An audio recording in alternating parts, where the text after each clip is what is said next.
Hello, everybody, and welcome back to the late Cretaceous period. I'm Eric. These are the Stream Punks. Hi, everybody. How's it going? Hello. It's another Saturday afternoon worth of gaming. It's good to see everybody. Thank you so much for joining us this Saturday afternoon. And for VOD Squad, we love you. Whatever time of day, time is relative, blah, blah, blah, blah, blah. Before we jump into today's chapter of our story, Secrets of Silvercreek, I'm calling out, does anybody have any announcements or anything that they need to let everybody know about? Saturdays are so chol. Oh, my God. Yes, B-Dave, go. Tomorrow, 10 Pacific, Sam and I will be playing D&D, Autumn Revel, level 20.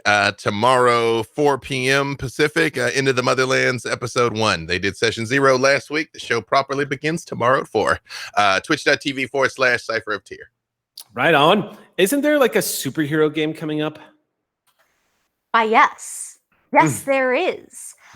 Tomorrow on QueueTimes at 5 p.m. Pacific time launches Power Play RPG, the new 3-color superhero comic book RPG from Rick Budd. It features an original setting, and it stars Omar Najam, B. Zelda, Caitlin Bruder, aka Moss, and myself. I'm been doing tons of emailing and world building and lots of exciting stuff for this game. I'm really looking forward to it. Tomorrow, 5 p.m. here on QueueTimes. I would love to have seen Lacey and Luma in 3 colors. I would see the Callisto 6 in tights. Like, just doesn't make sense to me. It doesn't register.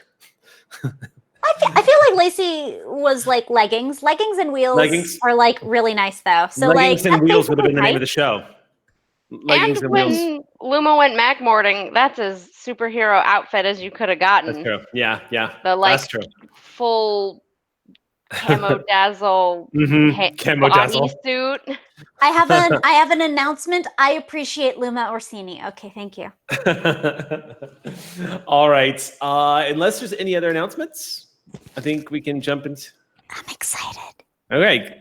Let's go ahead and just jump right into today's episode of Secrets of Silvercreek.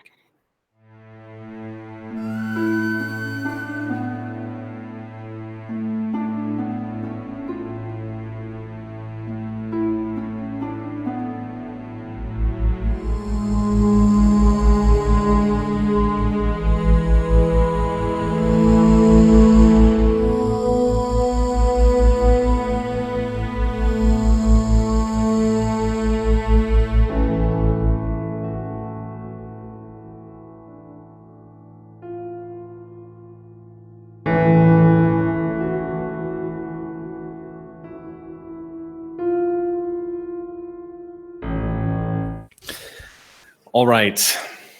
When we last left this group off, they had just had an encounter with Saty.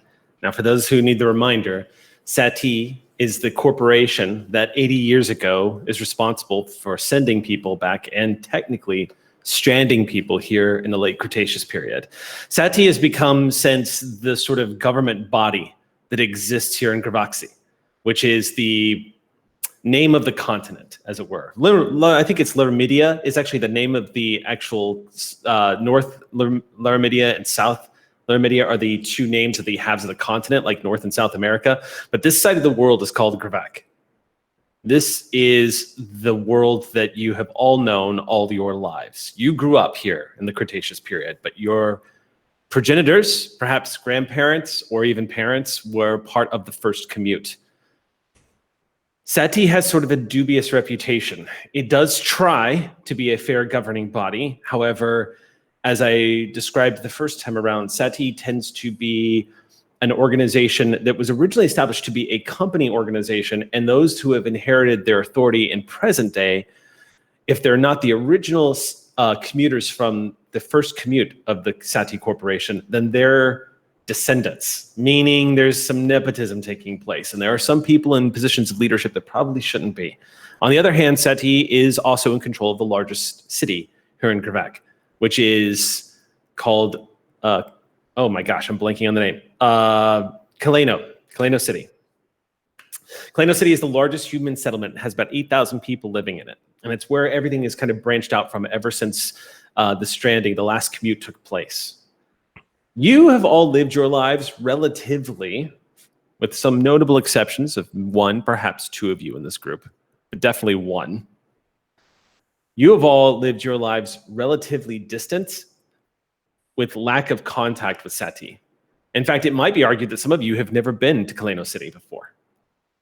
However, Silvercreek was established by those who journeyed out from Kaleno City looking to build themselves their own life, accepting that they were going to be stranded here in this ancient world until their final days, and deciding to make the best of it, decided to go make a community far away from the authority of Saty, from the factions that are trying to battle for supremacy and exert their standpoints upon the population. Silvercreek is meant to be a home away from all of this so that people can live in harmony as long as they can. Always, though, always, every day, in the back of people's mind, particularly those from the first commute, is the looming danger of the extinction level event that is supposedly to take place sometime in humankind's future here in the Cretaceous period. Everyone knows that history has already happened.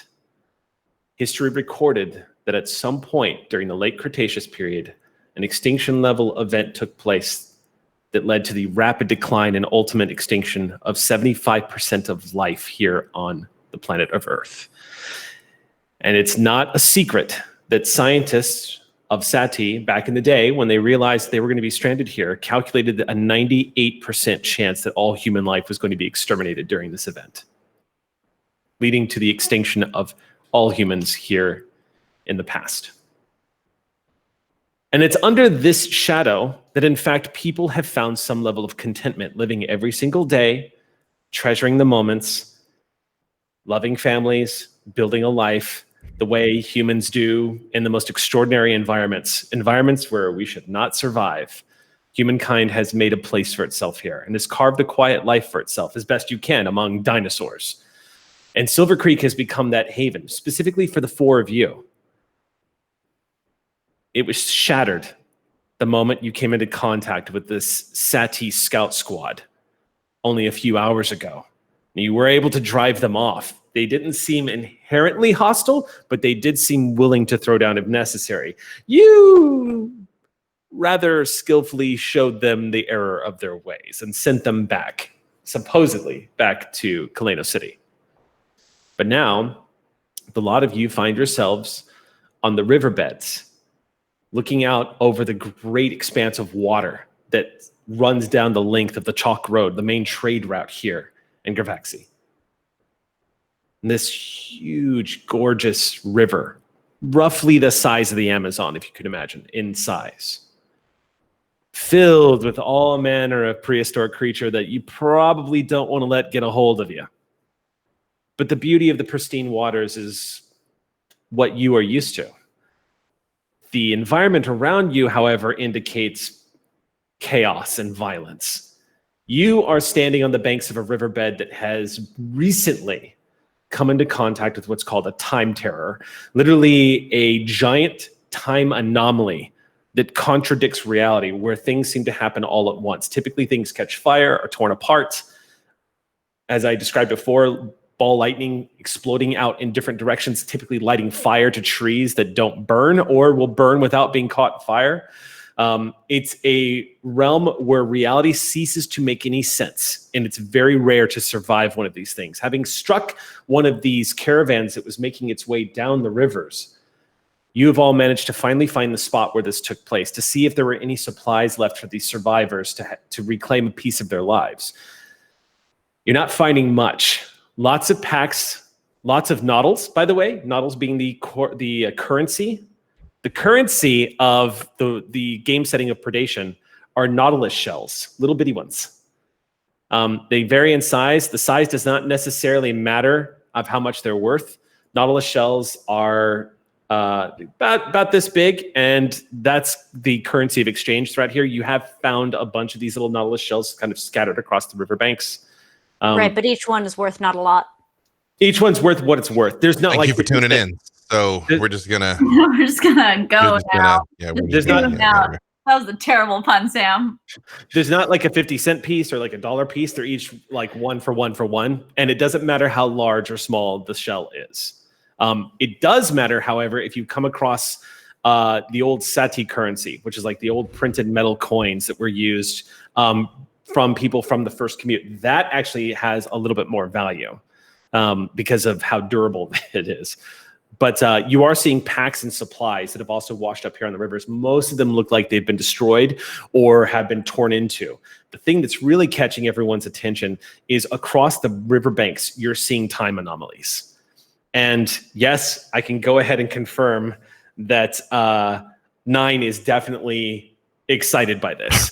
There's an Ankylosaur right now that is reacting to the presence of time anomalies, kind of like the way certain trained dogs get really excited when they sniff out the thing that they're actually trained to sniff out.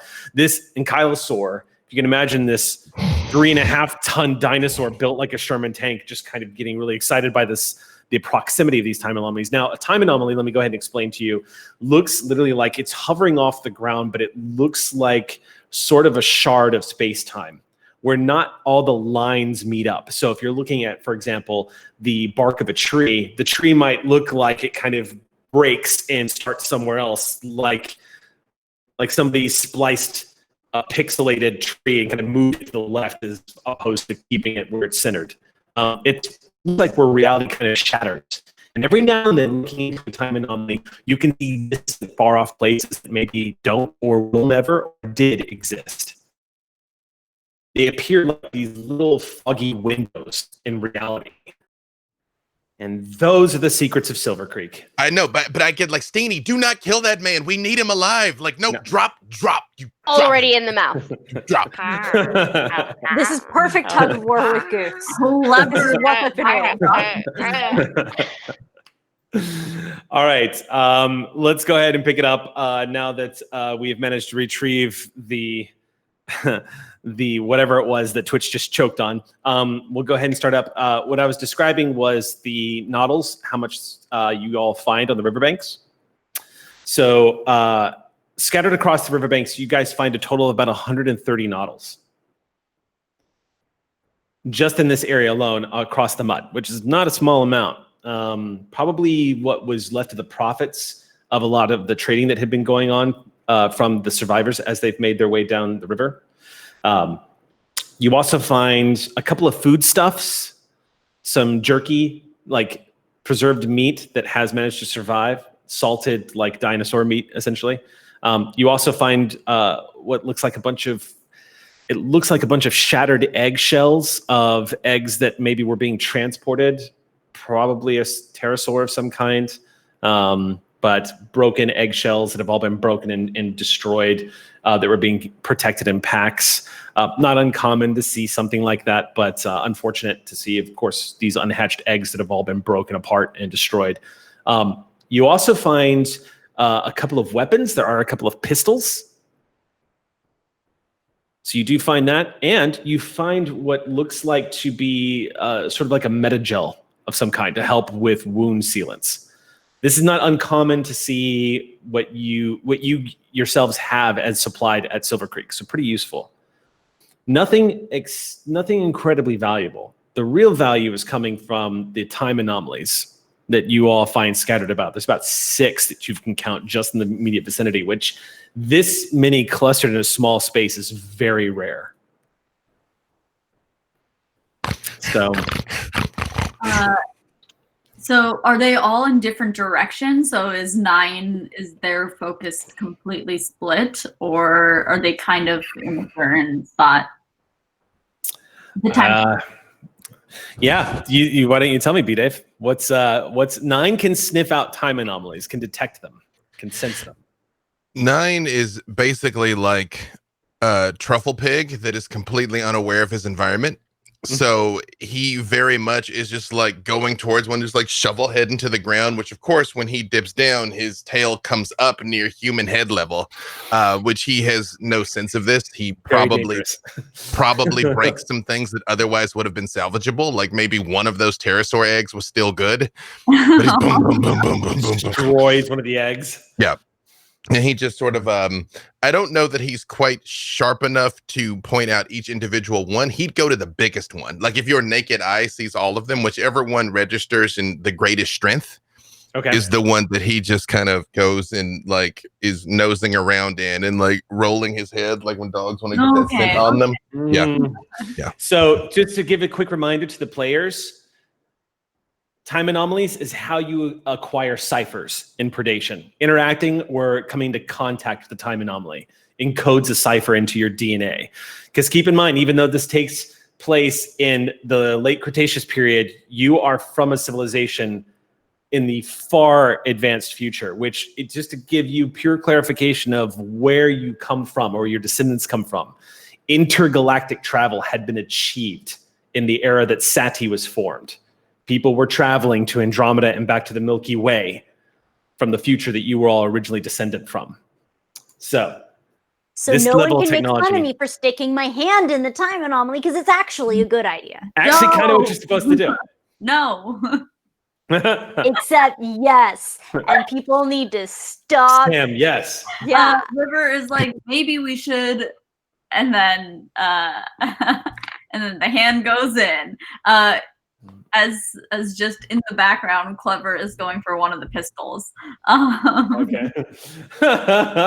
Just holding a knife and a pistol in Clever's mouth, just going full Rambo. Okay. Penny. Opposable thumbs, it's over for you, hoes. All right. Anyway, but yes, I think River is keeping up with 9. She, at this point, knows how to avoid the tail, so she actually runs alongside 9 to like keep pace and stay near his head as he goes. And then like the second he gets too close to a time anomaly, like he's pointed at the biggest one, she's gonna tap his shoulder in a okay, this is where we stop and stay and watch, but not touch quite yet. And hopefully he understands that instead of going charging right into the biggest time anomaly. Penny, I'm gonna have you roll 2d10. This is a D100 percentage die, and tell me what you get. 87. 87. You just got your first cipher of the game, and it's a dangerous one for you.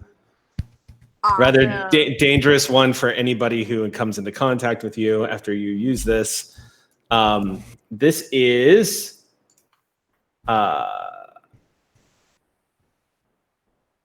okay, so roll a d6.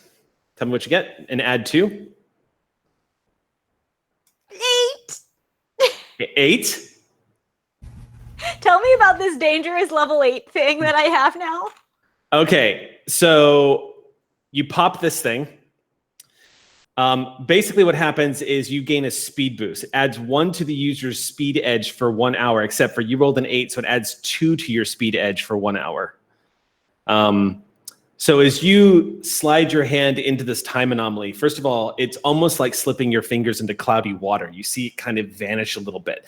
And as it does, you don't have an experience, you don't catch any visions because you don't actually have that connection to time anomalies the way some of the more mystical characters in Predation do. But as you put your hand in, you see every nerve ending in your arm starts to glow like it's been pulled onto the grid in Tron. It just lights up underneath your skin, and you can see the entire nervous system of Penny's arm from the fingertip all the way up to the shoulder as it begins to pulsate. And encoded on your DNA is this speed boost now that you can trigger whenever you want. It just grafts itself in. You can feel this energy coursing through your body. And the time anomaly. And the time anomaly just begins to slowly close up until it vanishes right in front of your eyes. Who's next? You have to try this. It's so good. It's so much fun. Question. Yeah. Do the ciphers also attach to dynos? Yes. No, they Okay. cannot No? attach to dynos. No, they're only made to encode on human DNA. Okay, and how many of these time anomaly swirl pockets are There are in- 6. Now there are 5. Oh, how nice. Okay. I should tell you all that the reason another sort of theory that has developed around time anomalies and the fact that they can encode on your DNA has led a lot of people to believe that time anomalies are the result of someone in the future trying to reopen or reactivate time travel, or to send messages, or to aid people that are stuck in the Cretaceous period. A lot of folks think that it is the future trying to reach the past. And tell me I need to be faster. Maybe they know something about your future, Penny. Must go faster. Let's go faster. Yeah, so who's next? There's 5 left, and they're all spattered across this riverbank. There's a few out in the middle of the river if you want to try that, but I'm going to go ahead and tell you right now, River, that in the river, lots of dangerous animals that really want you to go swimming. Really, really want you to go swimming. Thank you for being able to read my mind as a GM and know that the second you were like, there's some in the middle of the river, but Ravity go in the middle of the river. I played enough RPGs with Ravity to know what that big smile means. So Dang it. The full Fred Flintstone dive. Yeah. And Raven's never seen again. There's no like overhanging branch over the river that River could climb on. And There is, yes. This is not a straight up flat riverbed. There are plenty of trees that are growing out into the expanse of this river itself. And there is a time anomaly that is possibly in reaching distance from one of these outcropped tree branches. I feel like I gotta. Can anyone see where this is going? Yeah. Do it. Let's do it. Let's do it. River has a very special connection to this river. She joined Silvercreek a year ago, and she was literally washed up on this riverbed. And so I think that on like almost a spiritual level, she feels that this river hasn't killed her yet. So it probably won't kill her today. So she gives 9 another pat and climbs up this tree. Okay. You are going to need to roll, this is going to be like any kind of athletics or climbing check. This is a might test, essentially. I do have climbing. I'm trained in climbing. This is going to be good for you then, because the difficulty of this was going to be 3, but you're trained in climbing, so the difficulty is now going to drop down to 2, which means you need a 6 or better on a D20 Yay! to successfully climb this tree. I got an 11. So you start pulling yourself up some of these knotted roots that grow out over the side of this huge trunk. Mm-hmm. And as you pull yourself up, it's easy for you. You watch River scale this tree like she's clearly a skilled climber, because she reaches that first leveled off branch in just a matter of moments. What's up, B-Dave? Even though you guys see Tago always has his rifle with him, you very rarely see him use it. I do unsling it because if something jumps out of the water, like, boom, I'm shooting it like immediately. So he's just kind of covering the river. Why don't all of you roll a d6 for me real quick and tell me who, if anybody gets a 5 or a 6. That's a big old 1. Okay, so all right, so both Penny and Echo. No, you don't get it? No. I was saying also a 1. Oh, okay. So just I Penny? got a 6 again. Yeah. Okay, so Penny, as you're watching her climb that tree, you can see Tago's already pulled out the rifle and is kind of scanning the surface of the water. Tago's looking out towards the middle of the water. You actually see something moving a little closer, and it's not unusual, not surprising to see this, but there is a Carnosuchus in the water. Now, these are animals that they can grow up to about 34 feet long. They are, what's the best way to describe them? Their heads kind of look crocodilian, but their bodies look kind of plesiosaur. They have sort of like these bulbous bodies, but these fins that branch out to the side. They look adorable when they're young. They are one of the most lethal water animals you can encounter. And they are plentiful in this river. Now, it doesn't look like this one. You can't really see the size judging from the shadow on the surface of the water, but it doesn't look like it's actually paying too much attention to what's going on in the riverbanks. But you do see the presence of one of these animals in the water. How good are they at jumping? They're not bad. Okay. They're not bad. You know, it's like looking at crocs. You look at those guys and you think, oh, those guys can't jump for damn. But no, they can actually clear the surface of the water using their powerful tails. A croc or an alligator can use its tail to clear up to about 6 feet out of the water if it needs to. Okay, so as River climbs, she's gonna call out, Tago, can you watch my back?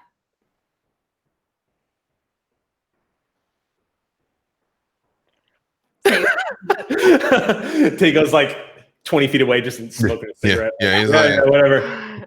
Yeah, I got you. Go and try it. All right. I will. Echo will also hear the sort of warning and see the movement in the water, and everyone's sort of on high alert. She's been kind of keeping her eye more on the anomalies because she doesn't really encounter them very often, and they make her very nervous. Mm-hmm. You too. Good. Yeah. Goose does not like this. Goose does not like them. So the sort of distraction is like, oh great, Goose might get a snack today. So like it's bigger than I am. So what's that? It's bigger than I am. That said, I will take it. Still, I will take it and I will win. I'm sorry. I got this wrong. Their seafaring big brothers grow up to 34 feet. These animals grow up to 10 to 12 feet in the fresh water. Yeah, no. Let's go. Then Come on. snack. I got nothing better to do right now. Snack time. You get the impression, much like modern day water dwelling animals that see predators by the riverbanks, you get the impression that it's very likely, since Goose is an adolescent T-Rex, you get the impression that instinctively this animal is probably staying away from the riverbank right now. Because that's not a shadow or a silhouette you can hide from under the surface of the water. It's probably pretty easy to spot for an animal who's just underneath the surface. Right now, River, you've started to crawl out onto the branch. So I'm going to have you roll another check as you make it out into the thinner part of this branch. And this is for you to get to the end of the branch and reach out to touch the time anomaly. Awesome. Would this still count as climbing? Yes, absolutely. Okay, great. I'm going to set the difficulty for this at 3. 17. Okay.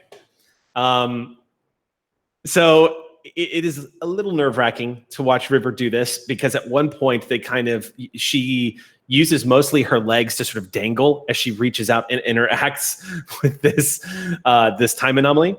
But your hands do make contact. So I'm going to need you to roll 2d10, Ravity. This is a percentage die, so it's a D100 essentially. And tell me what you get.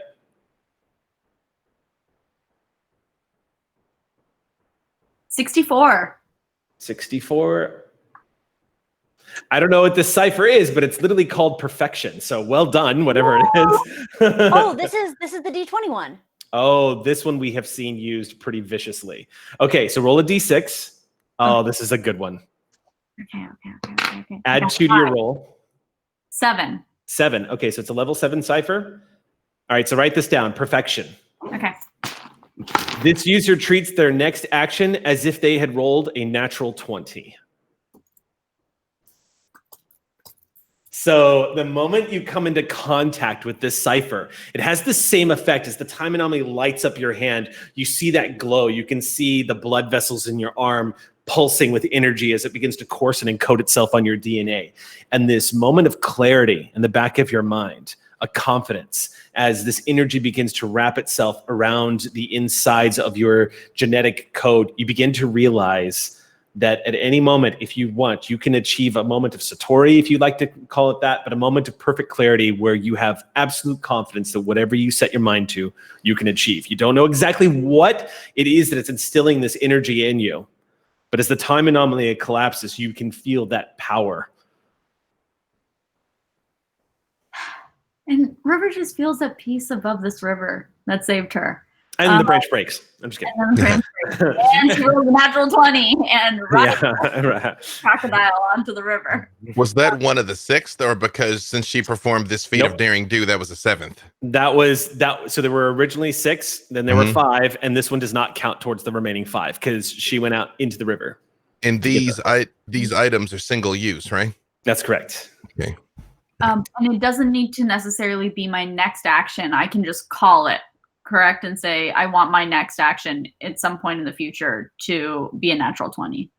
Am I understanding that correctly? Yeah, Or before you make, instead of rolling, you say, I want this next thing to be a nat 20. copy that. Love it. You can just say, I'm not going to roll on this. I'm just going to give myself a natural 20. Awesome. Yeah. So I'm going to bank that for sure. Cool. Cool. All right. Yeah, so you just see River experience this and like look at her hands, I guess, as the veins glow on them. And I think that she's just enjoying this and is kind of charmed by it. And she'll crawl back down, but if anyone else wants to keep going. Yep. He's got 5 more. How's Tago looking? Because I know that this stuff either makes people super excited or incredibly uncomfortable, and I don't trust either party.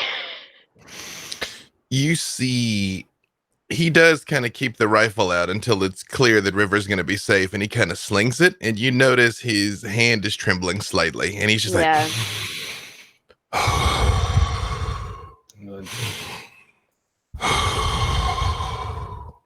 I'm, without addressing him, because I know he likes to, when someone's freaking out, don't just let them, don't try to baby them. I don't think Tago likes to be babied. So, and I don't really like to baby other people. So let them do what they want. But I do want to ease his mind a little. So I'm going to immediately start like a scouting posture in front of him, as if like, sort of go like, I'm going in front and I'll take the brunt of whatever happens next first, kind of thing. So I'll approach one of the things, whatever they are, first. Okay. So you're gonna approach one of the time anomalies? Yep. Okay. As you move Does it have to be my skin? Like, can I? Yes. You have to come into physical contact with it. Okay. I'm gonna take my jagged dagger out, and I'm gonna like kind of stab through it so that my hand gets contact, but I'm also being aggressive towards it. Show dominance. So I gotta show down. I don't know what this thing is, and I just want it to know that I'm in charge. This is why you are my hunter. The sensation of the dagger entering into the time anomaly is one of resistance. Like you have just stabbed into a physical object, though you see your hand clearly form out the other side of it. There's an image that your hand disappears into. You don't know what quite to make of it. It might be a building somewhere, like looking through a window and seeing what looks like a structure. But the moment your hand enters into it, it ripples like you've just touched the surface of the water. Roll 2d10.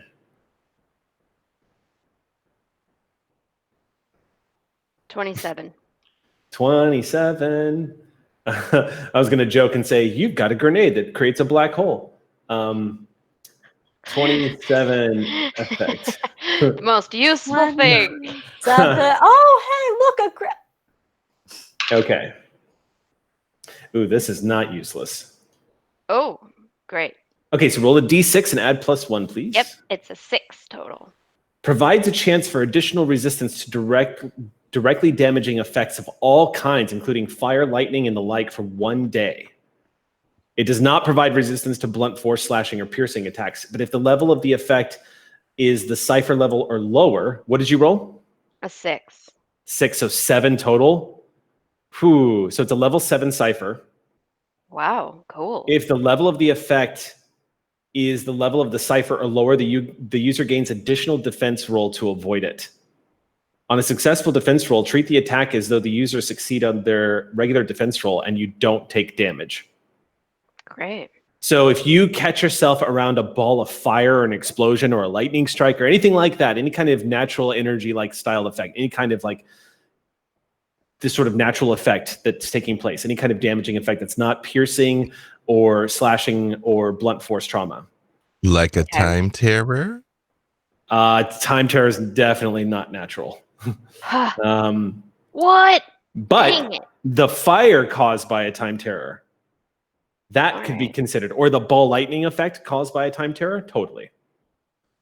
But if you were to take damage, you get resistance, additional. Okay, so yeah, so anything that's level 7 or lower, you're just not going to take. You get an additional roll, a defense roll to avoid it.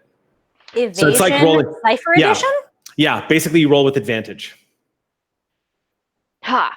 If the user is an NPC, a PC attacking them with this kind of effect must succeed on 2 attack rolls to harm them. So if somebody just tried to throw lightning at you or something, you get to roll twice to resist it. So that's pretty good. Cool. All right. Showed that cloudy building who's boss. Yes, again, yours has a slightly different visual effect because it is a Cypher that gives you resistance. So this time anomaly kind of fills, the glow doesn't necessarily happen on the inside of the body, kind of like forms around the outer layer of your skin. And for a moment, you have this ambient glow about you, Echo, until it finally begins to fade. And you feel this sort of strengthening, like a core resiliency begin to form inside of you. When you step away, Goose nose knocks you down because they're angry that you went near the weird, scary thing, and they're also proud of you for establishing dominance over the weird, scary thing. I got it, buddy. I got it. I killed it. Okay. And scratches nostrils. Okay. If you can imagine the visual of this human woman scratching the nostrils of a T-Rex, the mouth of this thing, the head of this animal, has teeth currently sticking out the sides of its face that are the size of bananas. These nostrils just blasting hot breath as you're sitting there scratching across its leathered, feathered skin.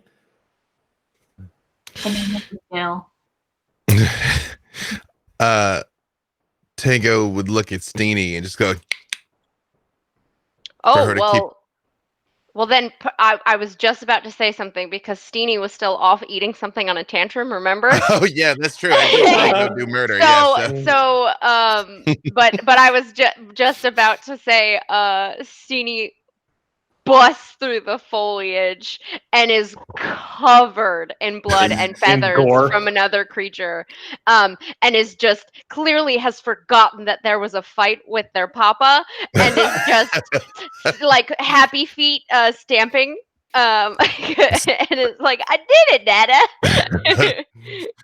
Well, in that case, she definitely gets kind of the scritch too. But again, the tone of our relationship is very roughhousey. More like you realize that thing will kill you, right? And I'm like, she won't though. Yeah, I'm like, it's like, all right. Yeah, it's not just like wrestling with a large lion. This creature exudes predatorial, like, horror, and it's covered in gore. Yeah. Who among us ain't covered in gore? All right. Yeah, like I said, very much like those monks in Thailand with the tigers. Like very much that relationship. Is there anywhere that there's any 2 of these close enough together to touch at the same time? Mm-hmm. I just walk up to 2 of them and I'm all like, sun setting, we better get on with it. Double fisting. Yep. All right. One is a 75. Okay, we'll do this one first, and remember the other one. I just rolled 2 different sets of dice so I can keep them separated. Okay, so the first one. It's funny that I told you to remember what you rolled, because the first one you rolled is called remembering. Let's see what it does. So roll a d6. I'm like, can you give me one to forget? It's a 4. Oh my god. This may not have been the best one for Tago. What did you do? I like where this is headed. It's a level 4 Cypher. Allows the user to recall any one experience they've ever had. The experience can be no longer than 1 minute per Cypher level, but the recall is absolutely perfect. If they saw someone dial a phone, they will remember the exact number, no matter how long ago it was. That ain't good at all. So that's the first one. And you all watch this glow begin to transpire behind Tago's eyes as their head begins to exude sort of light as the encoding takes place. What was the other one? 93. 93, man. That first Cypher. That first Cypher is a vicious one to give Tago. It's not. Yeah, I'm sure there won't be any Chekhov's gun-based shenanigans from that one. The second one, however, is right up your alley, Tago. You're going to be very pleased with this one. All right, so go ahead and roll a d6 for me. That is also a 4. Okay, it's a level 4 Cypher. This is Strength Enhancer. Ah! All non-combat tasks involving raw strength, such as breaking down a door, lifting a heavy boulder, or forcing open elevator doors, competing in weightlifting competitions, or so on, are eased by 2 steps for 1 hour. It's a buff. Yeah. Yeah, got a steroid. Yeah. For me, I get to go Super Saiyan, but yes. Yeah. It's for non-combat tasks, but if Steenie ever falls over and you need to lift her up, you might actually be able to do it now. I'm a strong boy. She's Good. about, Steenie, let's see, you're a Dakota Raptor. You're probably about 400 pounds. Raptors were known for being much lighter than they looked. I'm already a very strong boy, so I might already be able to do it. You So actually might be definitely. able to lift her. Yeah. Mhm. Okay. So let's see. I think there's one left. There was 2, 3, 4. Yeah, there should be about one. I thought That was it? everybody gets 2. Everyone's got essentially. 2. Okay. Yeah, I mean, ultimately and I guess theoretically, well, I do No, look I at only River. need 1. I sacrificed my Cypher limit to Oh, be that's right. good at other Oh. things. Well, I look at River, and I'm like, well, There's one you left. went out there and did the death-defying thing, so I think you're entitled. And I just kind of like step back for. All right, River. Okay. There's one left next to the riverbank. Go ahead and make a roll. 2d10. Yeah, let's do it. What's 9 doing right now? She just wants to check in on him real quick. As each one disappears, he looks baffled and confused, and immediately goes tromping off towards the next one. Why And did it's it like- go away? In fact, I think he tries to climb the tree to get out to where the other one was, and just like pushes it over into the river, like Mini tidal wave. Oh boy, Yeah. okay. She's gonna handle that in a second. I think that River has positive reinforcement for every time a time anomaly like disappears. So Mhm. probably has some sort of snack that she's gonna pull out of her pocket. But for right now, we're gonna roll. Where is this last time anomaly? Is it? It's just a few feet away. Like again, it looks like there was kind of like a popping explosion. They're all over the place, but the ones that are close to y'all are all lining up the riverbanks. So but this there's one's in the proximate. I'm sorry? There's no roll to actually get to it. No, this is one of the ones that was reachable without a roll. Awesome.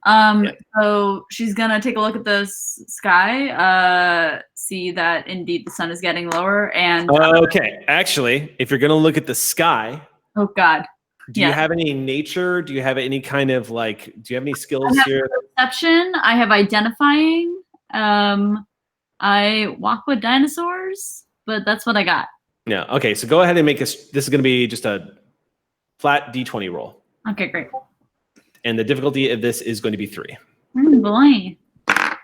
Oh shit! I rolled a natural 20. Oh, nice. Okay. 1 sec. I'm cherishing you. Let's keep you in not my clear skies dice pool.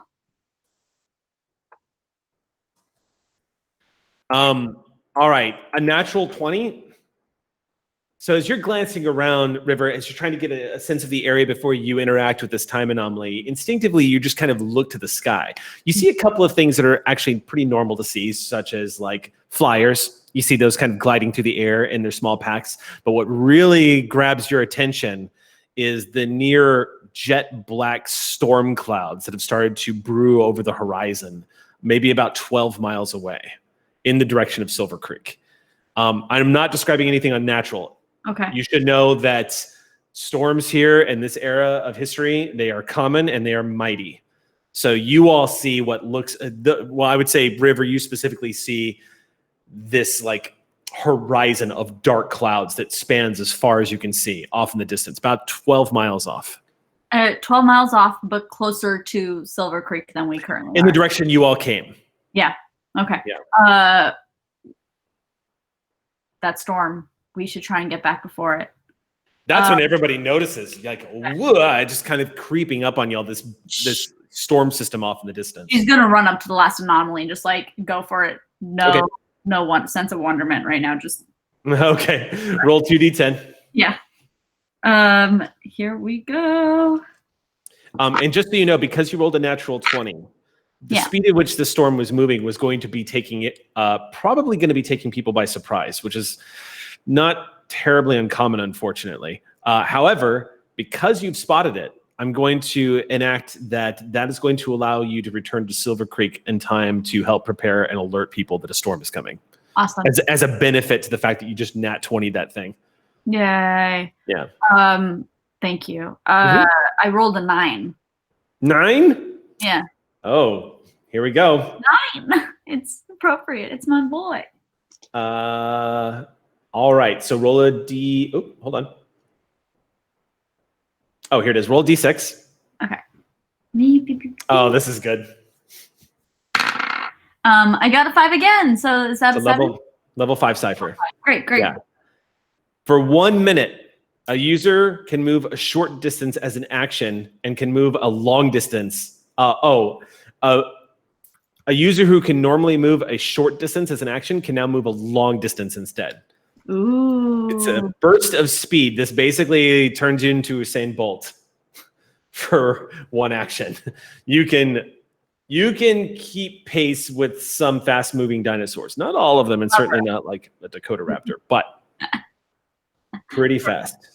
Perfect. So this energy begins to course around your hips, your waist, your thighs. You can see this glowing starting to take place around your ankles near your Achilles heel as this energy begins to course into your body. And you can feel this like eagerness, this ready to go if you need to. She also feels ready to go because of that storm. So it's almost like we're not paying attention to like what's happening to my body right now. We're focusing on the storm. Speaking of which, Penny, do you have, because you're the same type as River, so do you have any survival or anything like that in kind of nature? Yeah, no, I have wilderness navigation from my focus because I live in the wilderness. Okay. Do you have that as well, River? Wilderness navigation specifically? I think you're more of a handler. That was my focus. Okay, never mind. Okay, so then this is all Penny. So Penny, go ahead. I'm going to let, just to keep in flavor with that, go ahead and make a roll, and I'll set the difficulty for this at 3. Okay, I knock it down by 2 because I do this stuff. So you need a 3 or better? That was a 2 and a 4. Oh my gosh. Wait, you rolled 2 dice? Yeah, foolish. Oh. So I roll a 2 and a 4, but you know what that is? That's a pass, my friend. That's funny. Fool's luck. Yeah, okay. All right, so the difficulty dropped to 1, is that correct? So Yep, you needed a 3 or better? Specialized. But you have Fool's Luck? Yeah. Which does what? That just, I mean, that was just what I call it. But yeah, every time I roll for a task, I roll twice and take the higher result. Okay. That's from Foolish. So you rolled a 4. Okay, gotcha. Yes, I did. All right. So let me give you this information then. So when River points this out and everybody's eyes drift up to the sky, get a sense of what River's talking about. Now, to everybody else who's familiar with the storms that Silvercreek has endured, there's been some pretty heavy ones. Looking at this, though, Penny, your breath almost catches in your throat. This one looks like it might be possibly a cyclone. It's because you can see off in the plus you're also, as you spot it, you're also starting to feel a little bit of a temperature drop. You're starting to feel like the telltale signs of moisture building up in the air. The sounds of the wildlife around you is starting to change a little bit, not quite as active. All of the warning signs that a major storm is headed your way. Hey, River. I think that storm is bad, actually. Which one's the one? What's the difference between a cyclone and a tornado? Which way are they supposed to spin? One of those. Also, the air tastes kind of buzzy. That's a cyclone. We need to move. We should move. Okay, let's I turned investigation 9.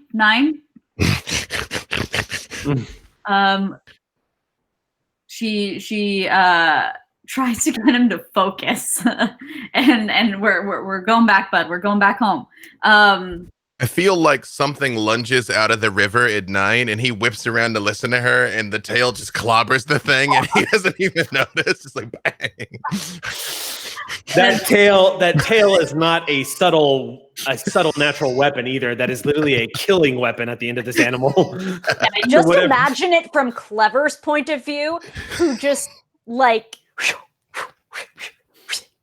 through the legs, under the tail, over the tail, around everything. River about to cry out like, "Oh my god!" and then it like gets clobbered, and she's like, "Oh my god!" and there's the recoil. And it's the we should get back home. Meanwhile, Clever has gotten you, Penny. She's gotten us matching pistols. So you get a pistol, I get a pistol. We both got pistols. I don't ask. I put it in a pocket. Good. And I scoop up, and I have like I think a little Clever Bjorn. I would say, even though this is all getting crazy, Tago would grab Echo and physically push her towards the last time anomaly, because there's one more, correct? 7 I believe, total. Yeah, because I mean, yeah. Echo's only gotten one, right? Yeah. Yeah, Mhm. I'm all like, these things is important. Do it. Let's go. Okay. So she was still like holding on to the nostrils. So I can only imagine you're going to get a tiny nip from Goose from pushing me.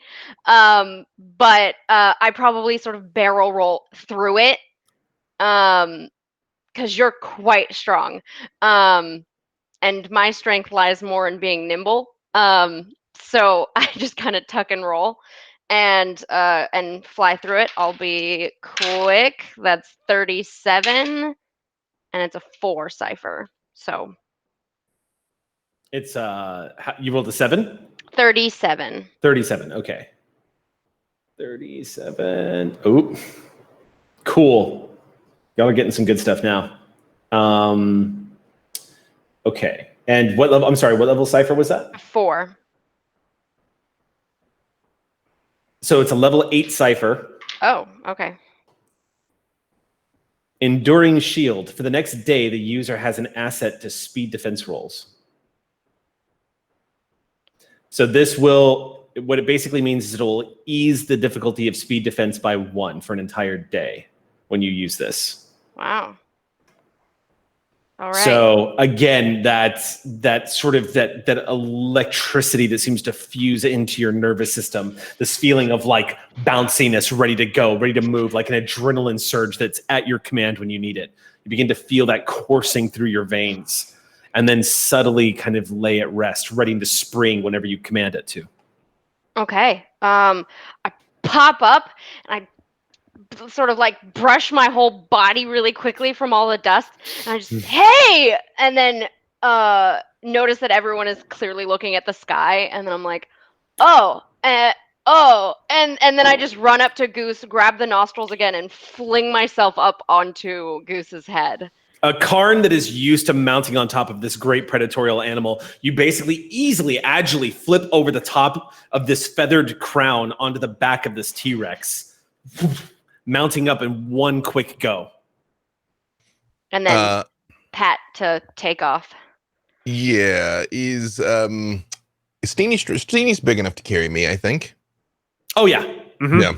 Yeah. Same thing. I'm Dakota already Raptor? Yeah. Yeah. just playfully bucking under your arm. That's all right. Yeah, Dakota okay, Raptor would be like riding a horse, essentially. It's large Yeah. enough easily that you can get on the back of that thing. I turn and I look back at River, Yeah. and I'm like, Now, 9s ain't too quick though. Yeah. no, 9s ain't too quick. Maybe a maximum speed of about 6 miles an hour. Oh. Not the fastest moving sort of the herbivore dinosaurs. Not even close.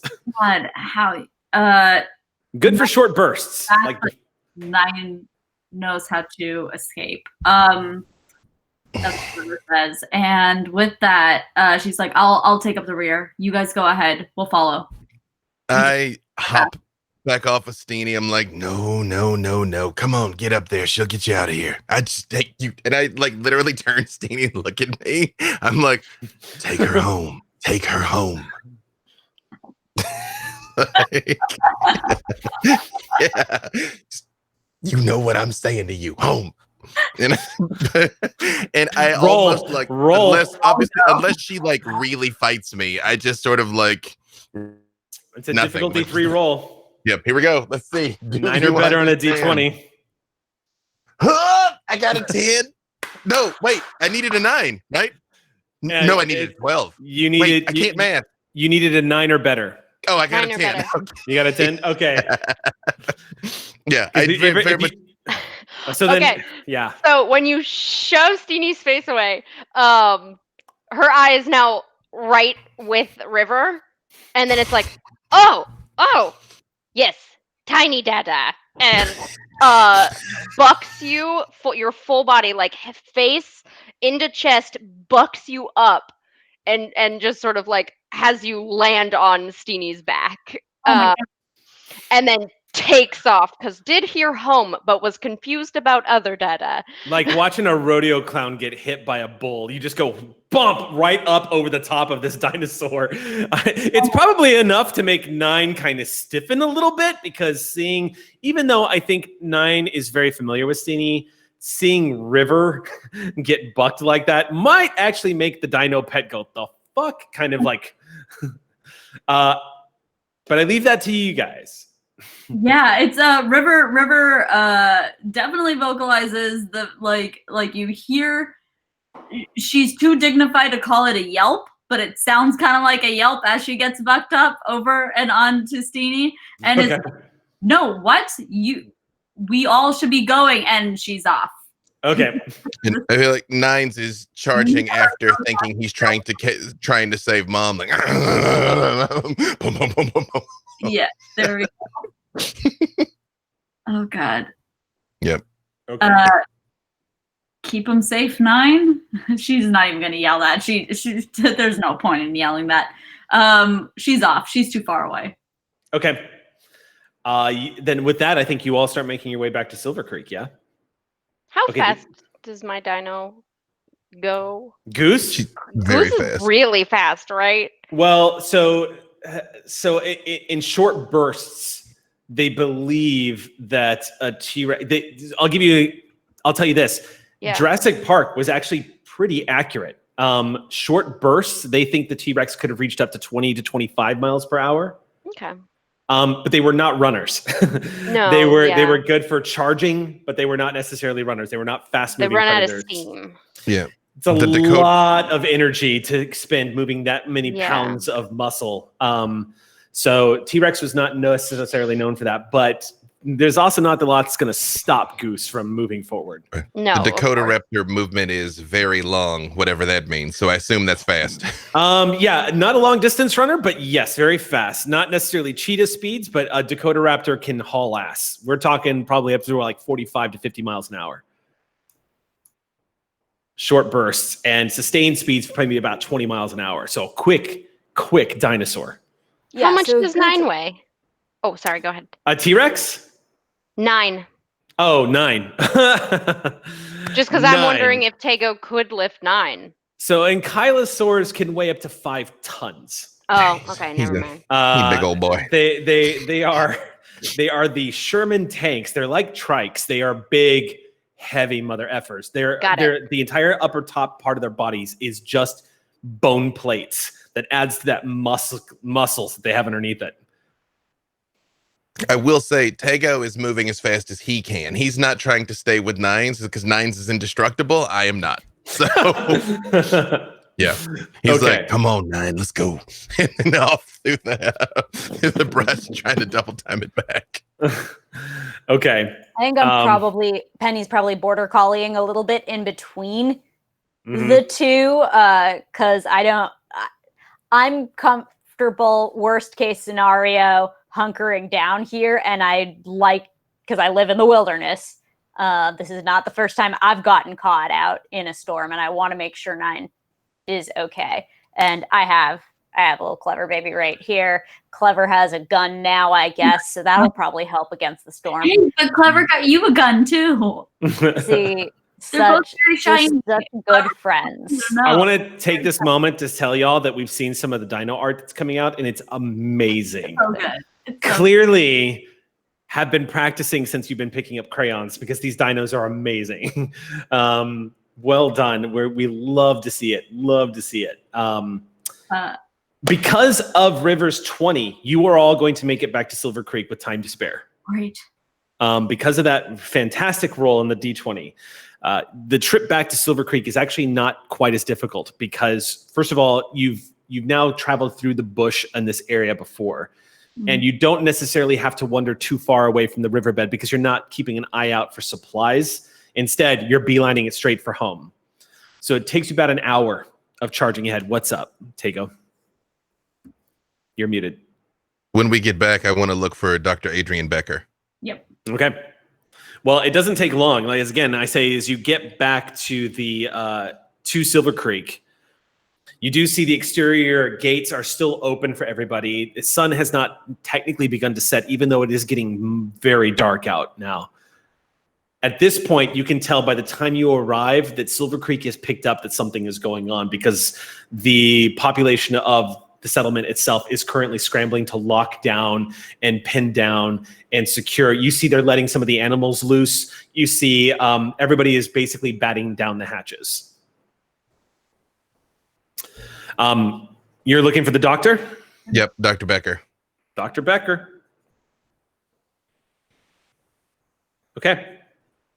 So in the medical tent, along with some of the refugees, along with the one that you spotted, basically the one that you helped save, you actually see what's left of the medical staff is actually inside. So Dr. Becker's head of security, right? Becker is, yes. Yeah. Yep. Well, although actually I apologize for being meta. Technically, both Echo and River would have arrived before me because I'm huffing it. So never mind. I'll let them say what they do first. They would have gotten there first. I will say, just so you know, River, Steenie took you all the way back to Tago's house, unless you tried to stop her. No, I think that River is like, I don't necessarily interfere with like whatever orders one dino master has to their dino. And so I'm going to let Steenie take me wherever Steenie thinks Tago wants. Okay, so Steenie takes you back to Tago home, because that's home. A quick correction. Becker is not the head of security. Becker is one of the village elders. Dr. Adrian Becker is 101 years old and is the sort of one of the original security officers from the first commute, the Saty commute. Yeah. You're talking about Skystone. Yeah, Ayla Skystone, Yeah. one arm. She is the protector of Silvercreek. De facto, she hasn't technically assumed that title. But everyone looks to her because she doesn't go venturing off. She literally just stays here and is constantly monitoring and protecting the settlement itself. Yeah. Either way, they'd have gotten there before me. Okay. Yeah, I would say that the second we get home, River, who was not expecting that, is incredibly worried for 9, but kind of like dismounts and like gives you an awkward pat, but like, thank you for getting me home. You just get a big eyeball and like a quick once over, and then Steenie bolts into where their like hunker down hut is. Oh. Because they're going home. I swear every time you do that, Gina, I feel like I'm watching an 80s music video where like people just stick their face in the camera. Yeah. All right. But no, let me. Yeah. River, let me go ahead and give you this, and just so that everyone knows, like I'm not saying River shouldn't worry about 9, but just so you know, your companions will absolutely find their way home. Yeah, I think that River expects that, but I think that still doesn't stop her from worrying. But it's not right. It's flavoring right now. It's just right. Like, plus 9 is we have back there, but for right now, she's gonna look for Amalia. And let her know about this rapidly approaching cyclone. And if do we have any sort of like town square? Like what would be nice is if we had a giant bell in the middle of town square that I could ring, but I doubt we have something like that. There's no bell. There's actually an alarm sounding system, like an actual klaxon that lets everybody know. But it's not like this sort of intrusive, like wailing sound. It's more of like a large boom, almost like a digital gong, as it were, that can sound out. Because again, Silvercreek, even though it is a settlement far away from the central hub, also has advanced technology because this used to be a Saty site about 80 years ago. Awesome. So Dr. Molina is actually in one of the old research laboratories. Now, these laboratories typically house as many of the members of Silvercreek as possible. The labs out here that are still here from the original Saty site are capable of withstanding pretty much just about any meteorological event that takes place in the Cretaceous period. These things are built to last. They are still functioning as research laboratories and hubs for people to come and sleep, but they can also function as shelters during intense storms.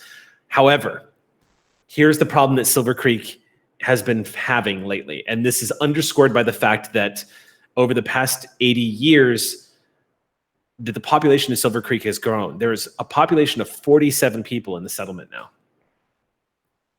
A couple of families. Not everyone can fit into the 2 research facilities anymore, which means there are going to be some that are going to have to use some of the shelters that have been erected since this place was founded and hole up there. So as you can imagine, right now, which is typical when a storm arrives, you can see Dr. Amalia Molina is outside one of the research facilities, ushering a bunch of the children in, along with some of the younger adults into the facility. Okay, so it's River's really glad to see that. So she goes up to Dr. Amalia and is like, we're back from scouting out the temporal anomalies, but right now... She cuts you off immediately and just says, oh, good. I need you to help me organize. Absolutely. Can you get some of the survivors from the river that you found and bring the injured into the research tent? We're going to need volunteers because we're so packed on space. We're going to need some of the volunteers to actually stay outside. Consider me one of them. Absolutely. She puts her hands on the side of your face and she says, thank you, sweetheart. Okay. She gets a pat, and then immediately River is turning away and heading towards there's the 2 locations from the med tent and then also by the riverside. Are they still by the riverside? No, the river is probably about a 20-minute walk from here. Okay, great. Everyone's here in Silvercreek at this point. Broke up a little, so I want to make sure you said 2 locations that Amalia is having her go to. So the medical tent, which is just across the compound. Yeah. Literally 30 feet away from you. So there is only one location, the medical tent. Great. So she's gonna head over there and see what's the status of the people we brought there earlier. You can see that there are a couple of people that look like they're still having some minor bandage, like some minor medical procedures have done. They've been sewed up. You can see a couple of injuries, like bandages across the face, a lot of this Metagel-like material being used on some of these open wounds. You do see that it looks like the person that you all rescued that had gotten sliced and diced from the time anomaly is resting peacefully in here at the moment. Mm-hmm. But you can tell that there are people that are starting to gather around that have noticed. Let's put it this way. It's become clear that everyone needs to move out of here. Yes. So River communicates that to the room. It's like, we need to start moving everyone from here to the Central Research Center. If I could have some help in carrying anyone who cannot make it there themselves, let's do it. How far are my comrades out from here? I believe I would be next in terms of arrival order. And I, however, have a slightly different mission. I know Tago's got 3 babies somewhere in town that is currently without a guide. And usually children around tend to freak out during the klaxons, and I can hear them. And that sometimes tends to paralyze people for fear and doesn't do what they're supposed to, hides in their houses under beds and stuff instead of going to the safety places. Right. So I am actually on herd duty, which is what I do. I herd scare people where they're supposed to go, and I'm kind of looking for Tago's kids. And can I make one more note before we exit the medical tent as well, is that if we can find urine and have him also lead the people out of here, or like basically say who needs to be moved first. So River, urine is actually here in the tent. It looks like he's actually tending to the gentleman who had been sliced up. Great. He's standing over, and you see this young man look up at you and just say, "Are you here to help?" I am here to move everyone to the Central Research Center. We need to move. Fantastic. Moving in fast. Yes. What's our Let's go ahead. Can you lift his legs? We're going to start moving right now. Perfect. So she's No, going to. you don't have to be delicate. You can help him up. Okay. And that's the only note I wanted to make is if Urine has any like red flags that I should be aware of, she wants to know them now. Otherwise, get everyone over there, Urine. Okay. Is it urine or yarn? I just want to be sure. I have Yaren. Yarn. What? Yeah. Is it the least homophonic? Yarn. Yeah. Right. I also wrote it as urine, but we don't want the guy's name to sound like pee, so urine is probably better. Urine, let's do it. Yeah, Yarn. Yehren. Yaren. Urine, got it. Cool. I had Yurin. Here we go. Yeah. But yes, we were on the same brain wavelength there. Yeah. Urine. Okay, so for everyone who is helping coordinate getting people into shelters, there are a bunch of children that are very scared. The klaxon that is going off does have that boom, boom, this digital gong that's sounding out that can be heard probably a good 800 feet beyond the confines of the settlement itself, loud enough that everyone can hear it and alerts everybody. At this stage in the game, you have noticed that the wind has begun to whip up around the trees. You are hearing that heavy whispered sounds of branches starting to sway a little bit in the breeze. It's getting to the point for those of you who have long hair, it's starting to whip around your face a little bit as it is picking up. People dashing across. You can see also the telltale signs of heavy, dark curtains of rain falling in the distance. It's enough that it's actually swallowing up some of the mountainside that you see off in the distance. So you can see like sort of like the peaks of distant mountains being just vanishing behind these heavy, thick gray curtains of rain that are falling from the sky. Judging from the fact that you can see visibly, easily, the speed in which the clouds are moving, this is going to be a very dangerous storm. Have I found Tago's babies? Yes, we could say that you found Tago's great. babies. Yes. Great. Yeah, not hard. Everyone's pretty organized here. Dr. Melina, as the village elder, perhaps because she is a botanist, but she is very, very organized. So everybody is actually, it's quite easy to find putting it all together. Yeah. Okay. I'm going to say in just a few moments, as you're all organizing things and getting people like shuffled into the shelters and whatnot, at about this point, we'll say it's been about 25 minutes or so as the storm is on approach. At about that point, you will see emerging from the woods, kind of lumbering, is 9. Emerging from the tree lines, just clearly exhausted. Oh, no. Does that mean Tago's made it back yet? I would say yes. Yeah. Okay. Because as soon as I get back, especially if I see that Echo has already corralled the babies, I also head straight for Skystone. Okay. Skystone is in the middle of yelling at somebody who's not moving fast enough. She is shouting down this young man who's like, I'm sorry. And she's like, I don't want your sorry. I want you to get your ass moving. And she's like shouting at this guy. This little boy just goes, yeah, sorry. Yes, yeah, right away. He picks up this crate and pulls some of the medical supplies. And she immediately whirls on you and goes, Tago, make it quick. What do you want? Saty people, hit squad of 6 of them, 2 trikes, saw them about half a click that way. They moving this way? Well, not at the time, but who can say now, especially with the klaxon going off. She glances off in the direction you all came for a moment and says, all right, let's go tell Melina. Yep, and I just fall in behind her. She charges forward up to the ramp to one of the research facilities where Melina is like guiding people in. This elderly woman dressed in these tan leathers, sort of like this flowing kind of like very comfortable build, like cotton-like shirt made out of the synth weave, looks up at all of you, lines on her face, the kind eyes, they're slightly grayed a little bit, denoting her ancient age. She looks at all of you, and the moment she locks eyes with you, Tago, she can tell from you and Skystone that the expression on her face is, oh, what now? And Skystone just looks at you and says, tell her. My intent is to recount the entire thing accurately, but I'm just like, half a click that way. We saw 'em, 6 of them, 1 commander, scout squad looked like 2 trikes, heavy armament. They was ready to fight, but they was willing to talk. We managed to get out of it with a bit of a show of force, and they headed off to the east, but they very much might circle around, especially when the klaxon's going off. I don't know what ability they got to detect our technology or what, but they're getting close. I'm going to ask you to make a D20 roll here. This is going to be an intellect test. If you have any kind of sense motivation or anything like that. He's not the smartest of boys, but I did roll a 16, which is... That's enough. You nailed it.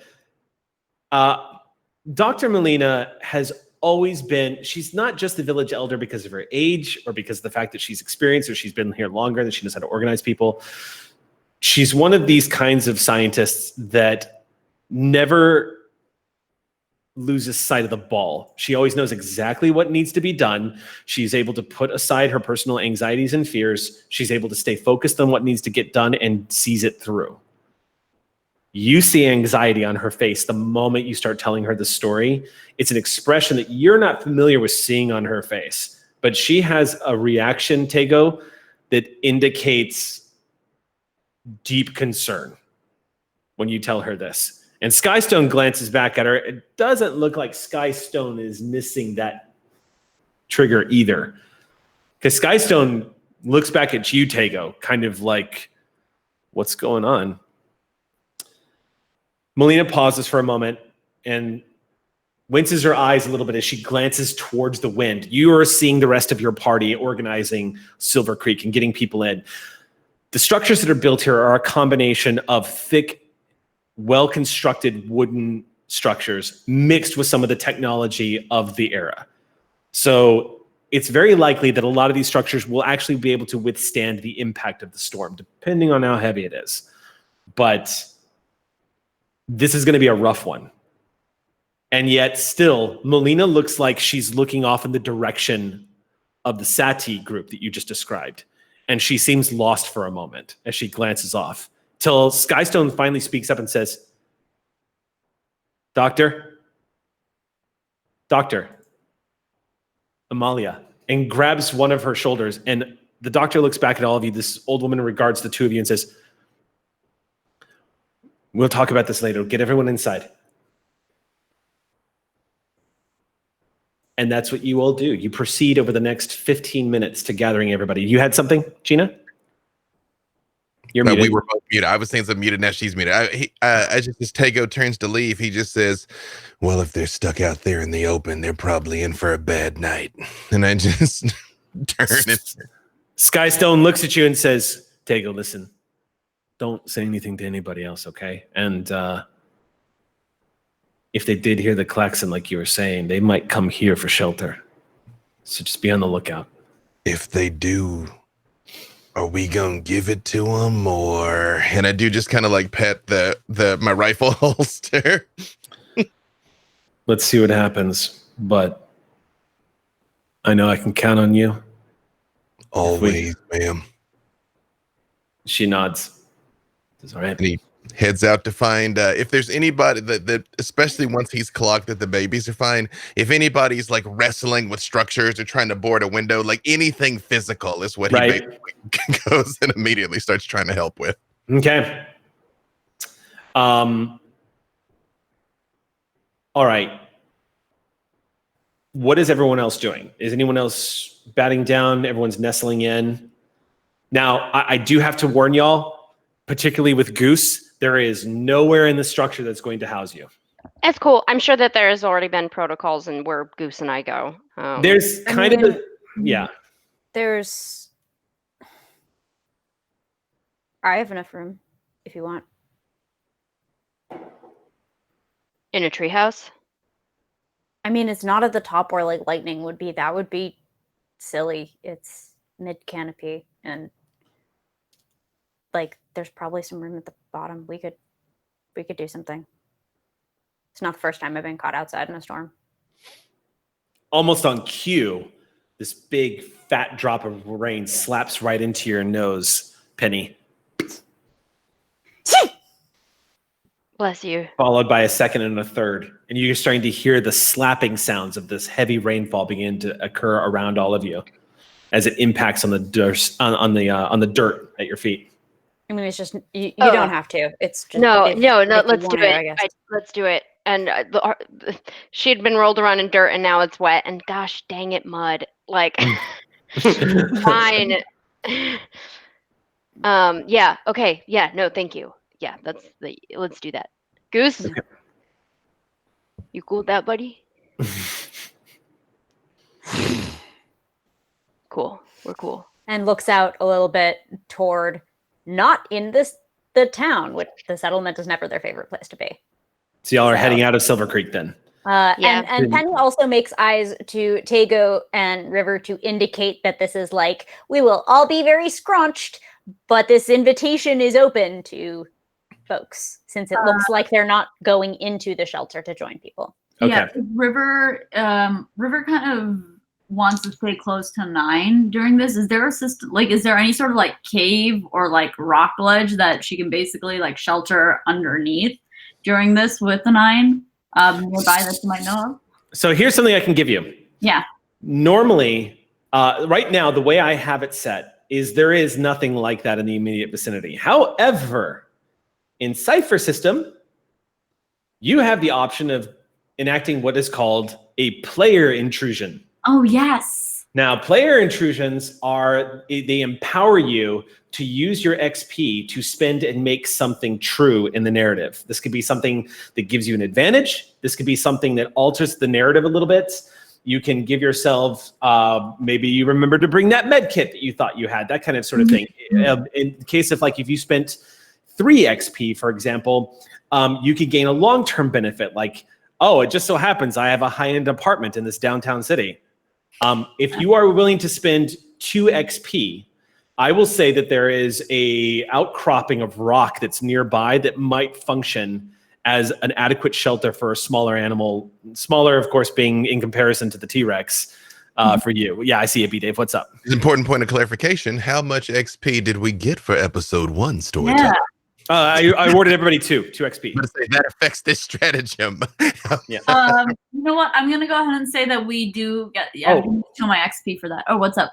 This is typically awarded at the end of the session, but just so y'all know, every time you discover ciphers in Cypher system, you gain 1 XP automatically. Oh, that's great to know. Because in Cypher system, you are awarded for discovery, exploration, and uncovering mystery, not combat. You don't gain XP for killing things. You gain XP for advancing, building, discovering, uncovering, that kind of stuff. So every time y'all make a discovery, you can argue you just gained an XP. Awesome. Penny's going to gain so much. They're constantly discovering new things about the world they Penny. never, ever knew before. Going to be swimming in it, baby. Okay, I would like to use 2 of my XP for a shelter that's big enough for me and For the big boys. And anyone else that wants to join from our group. So then in that case, we can make this true that this outcropping, depending on the season, as we go through some of the season, this outcropping grows enough vegetation around the surface of it that it can actually function as a de facto shelter for some of the larger dynos that are in the area. And occasionally in storm systems, y'all have used this. I would say, don't have to do it now, but I would say come up with a nickname for this little spot, because now it's a fixture that's nearby. That's sort of like the dino shelter that you all use for your companions when shit like this happens. Because again, storms in Silvercreek are not rare. Yeah. I know like radio technology and things of that nature, but I mean, do we have any way to signal each other enough? Or like if you know, You have comms. We do have comms? Oh yeah, if you're gonna leave Silvercreek, Melina will absolutely give you ear comms. Okay. And you can all communicate with each other. That you can add that to your equipment list. Okay. Well, I guess when all of this is happening, I'm just like, can we just huddle up real quick for a second?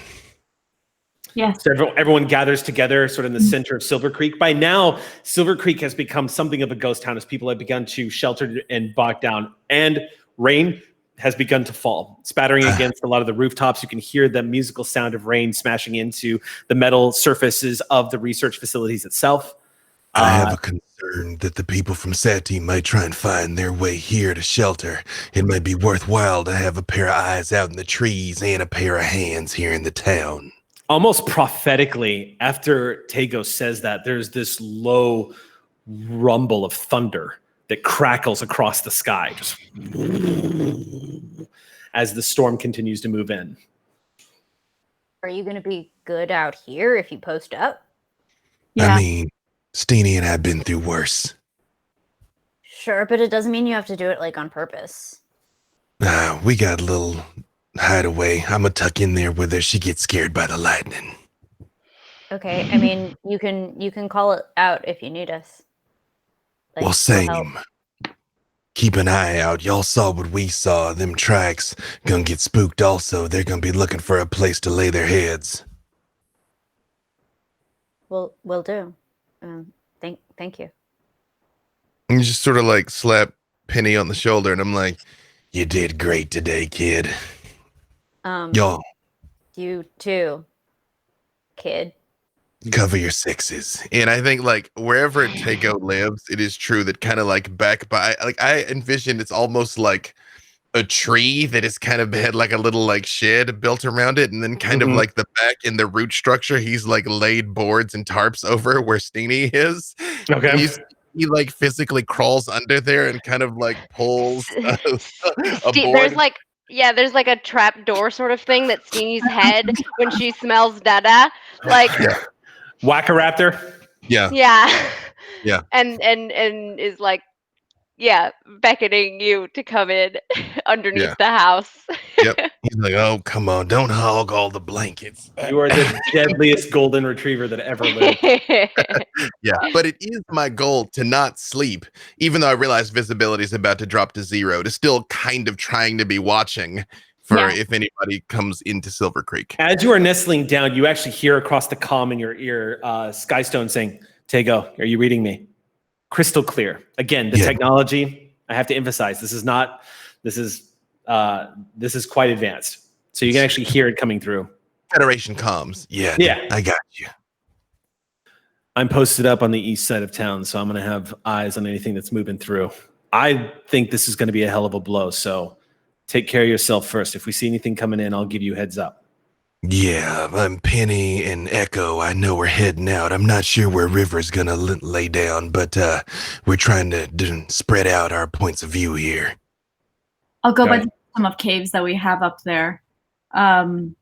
Stay there with any of the bigger dinosaurs. 9 included. And I'll be on standby if you need me. All right. What are you doing, Echo? Where are you stationed up? Where are you holed up? I will probably be putting Goose with River, which sucks. But I was invited, and that feels, I don't do people well, but when they invite you somewhere, you should do that. Especially since I know, I know that Penny knows how to handle themselves, and their place is actually probably quite safe for a person. I mean, can we, like, I'm happy to throw an XP at saying that there's like Penny in making the offer presumably accommodated for, like, there's probably a little goose size, not little, it's goose, but like don't burn an XP for that. I'm okay saying that's the case. I'm okay saying that's the case. Like, I was kind of imagining, like with a sequoia, like sometimes there'll be like the hollowed out, like the base of a tree will be quite large. Okay. There's like kind of a thing like that, and then I'm posted up a little bit in mid canopy. Okay, sure.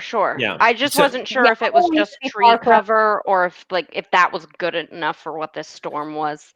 I think enough storms blow through Silvercreek. It's not a stretch of the narrative at all to say that you have all done the best you can to make as much accommodation as possible for the dino pets, because they're just as important to the survival of Silvercreek as y'all are.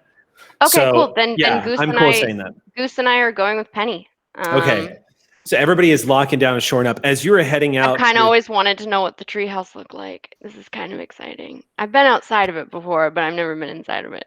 I will just also say 9 is completely oblivious to the danger and is happily snapping at these big water droplets as they come down.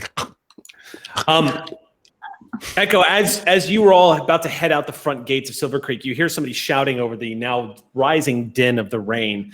Yeah. And splashing through a couple of these puddles of mud, Urine comes dashing up to you and just goes, "Hey, if you're going outside, just take this. Make sure you've got one of these." And he hands you what looks like a small kit with medical supplies. Hey, wipes, I'm sure, a lot of gunk off of her face really quickly. Thanks. Hey, stay safe, okay? You too. I was gonna say stay dry, but Too late. yeah, too late. I gotta go. He takes a couple of steps back and gives a nod. Nods to Goose, who's just these reptilian eyes just staring, unblinking, unmoving, predatorially. And he dashes back towards the main research hub where a lot of the families are located. So you now have a medical kit in supplies in case there's injury. And with that, you all batten down the hatches, taking up your positions, looking for shelter, getting into place. This storm that's coming in, as the wind begins to pick up, you begin to realize it's not going to be the worst storm that Silvercreek ever had. That one destroyed shelters, took down the wall, but this one is probably going to cause tree branches to snap. This one is going to definitely bring in lightning and possibly tornadoes.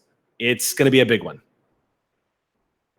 As we pull back, as the skies completely darken, almost turning day into night, sheets of rain pounding into the ceilings and to the structures over Silvercreek as the wind begins to whip around, tearing leaves off of branches, causing the river nearby to start to swell and lap up onto the shores.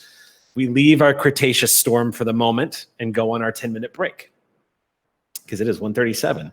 So, Yay! yes, yep, I got a whole new Dino Facts for everybody this week. So stay tuned, everybody. We will be back in 10 minutes. Don't go anywhere. Welcome back to the Cretaceous period, my friends. Let's go ahead and jump back into our stormy game here on Predation, the Secrets of Silvercreek. When we last left off, the crew was battening down the hatches because a yesterday massive storm system was blowing in, carrying sheets of rain, threatening flooding with heavy lightning and possible tornadoes. Essentially, a Cretaceous period storm, smashing into Silvercreek and everything in its path. Not uncommon in this era in history. You guys are not that far inland, to be honest. You're sort of on the more western side of the continent, close enough to the coastlines that these kinds of storms are unfortunately quite frequent. Perhaps the trade-off of living close to Silvercreek. However, you are far enough away from the main river that Silvercreek has never been threatened with flooding before. Y'all were pretty smart in choosing that settlement. Plus, again, the technologies that were available to everybody would indicate that you actually have quite the technology, quite the ability to be able to, I wouldn't say terraform, but let's just say you're able to outfit the settlement of Silvercreek to prepare for things of that nature. So, we are back with the heavy sound of thunder cracking the skies open, rolling across the valleys, and causing a lot of people to look at each other with concern. Even growing up here in Silvercreek, there is always that respect and awe from these primal storms that blast across the continent every few weeks or so. This one, as I said before, is not the most dangerous one you can ever experience, and it becomes clear that by the time this thing hits, the way it's whipping through the trees and causing the lake, or the rivers to lap up on the shores, as if there are three categories from not bad to not good to very bad, this is probably in the not good category. Got it. So, not great, but not bad. About an hour and a half into the storm, people start playing games and having conversations. Those who are nestled in Silvercreek right now, there are word games taking place, some digital games that are being played on little tiny holographic projectors inside the research facility. Questions abounding. People are using this time to bond with each other, help out with some of the medical needs of the refugees who had washed up on the shore just yesterday. For the most part, storms like this are an opportunity for everyone to sort of reconnect. Not that that's something that is rare in Silvercreek with a population of only 40 plus people, but in this close proximity, it gets treated kind of like the way we used to do in Texas, where a heavy storm is blowing through and everyone's like, well, stay away from the windows, open up a drink, and get to know your friends. Silvercreek is kind of behaving the same way. For those of you who are not in the settlement, however, you are witnessing the dramatic display of Mother Nature outside as she is ripping through the jungle, forested areas of this part of Riverbank. It is quite the sight, and it never fails to impress. The animals, however, have grown up with this all of their lives. The animals of the Cretaceous period are quite well acquainted with these kinds of weather patterns and don't scatter or panic the way like maybe modern day animals would and say like a farm would. Rather, there's not this instinct to panic as the weather whips through. In fact, for creatures of this size, typically this is just really annoying and they have to endure it. Now, there are some exceptions because I believe there is one of your animal companions that absolutely hates this encounter. Is that yours? Is that 9? No, it's Clever. Clever. Clever hates this and therefore is very happy for their little Bjorn and is like, I'm not leaving this. Please never let me out of this thing. I will raise hell if you do try to take me out of this. So I appreciate you. So remind us who Clever belongs to. Clever belongs to Penny. Currently they're tucked into Penny's side right now in a little, like a little Bjorn. And Clever, who is usually very energetic and likes to cause chaos and honk a lot, I guess, is choosing to be good for once and just like stay by Penny's side. Just be like, just you wait. Just you wait till this rain is over, that it's over for all of you. But for right now, I guess I'll stay here with my pistol. And I am not being mad that the feathers in my hair are getting pulled on a lot and that the beads and things are getting pulled on a lot. I accept this because whenever I tried to like uncover a little bit of the beyond, there were some really angry little coos. Yes. That just I don't want to solicit again. And also now a bite mark that I don't want more of. Very true. So, maybe a little scratch. So for everyone who's listening to this, just to give clarification, Clever is a Bambi raptor, which is a small predatorial raptor, roughly the size of Punky. So about 12 pounds, maybe about 2.5 feet tall. Yeah. Small. There's the Predation core book lists them as the dog of the Cretaceous period. A bird-like dinosaur, very popular as a pet, a companion for pest control, standing around 1 foot to 1.5 feet tall. It's covered in feathers and downy fuzz, but still has killer velociraptor-like claw and a mouth filled with needle-like teeth. Most weigh about 4 pounds, and they've been known to climb into a favorite person's lap and coo for food. It's a fierce hunter, but seems to be just as happy having a small wriggling mammals tossed at it as a reward. Bambi rappers breed easily in captivity. They come in a wide variety of colors, ranging from solid whites to creams to dappled reds and blacks and multicolored tortoise shells and calicos. They typically hunt in packs, but those who are not domesticated, as it were, or companioned, in this case, are single hunters that just stay very close to pennies. And all stay close to pennies because we lost our pack, and that's okay. Right. Yep. And we're just sounding this out. This is a thing. We're going to see how it works. I greet you with respect. I showed up 1 week ago, and I live here now. This is my place. You made yourself at home. Yep. We have a weapons rack now. You have a little weapons pile that you have neatly arranged into a rack. Who stayed in Silvercreek? There's nobody that stayed, right? Everybody pretty much headed outside of town. Okay, so Tago, you're here, but you're outside, correct? You were actually keeping watch near one of the... Well, wherever I live, wherever Steenie lives, I'm bunkered down with Steenie. I'm just trying to like watch through the like cracks in the wood type thing. Like I'm at my house, presumably in Silvercreek. but not in the shelters. I'm with my girl, trying to keep an eye on things to the best of my ability. Okay. There's sort of a bunker underneath of Tago's house where Steamy. Like almost like a cellar-like area, like under the roots of the tree that we've sort of like barricaded so that she could have a safe, comfortable place that also things won't wander into and get murdered. Because I'm aware that it's like the wrong creature, like kind of slides in here. It's not coming out again. Yeah. So, Also, okay. lightning is weird. yep. He doesn't like the lightning. So at one point, as you're just sitting there kind of hunkered down in this bunker, I'm guessing it's about just where you're keeping lookout. What would you describe you could see? Can you see over Silvercreek? Is this a place where you've got a bit of an incline? I feel like he does not live in the best place in town because he probably would have taken what was available. Mm-hmm.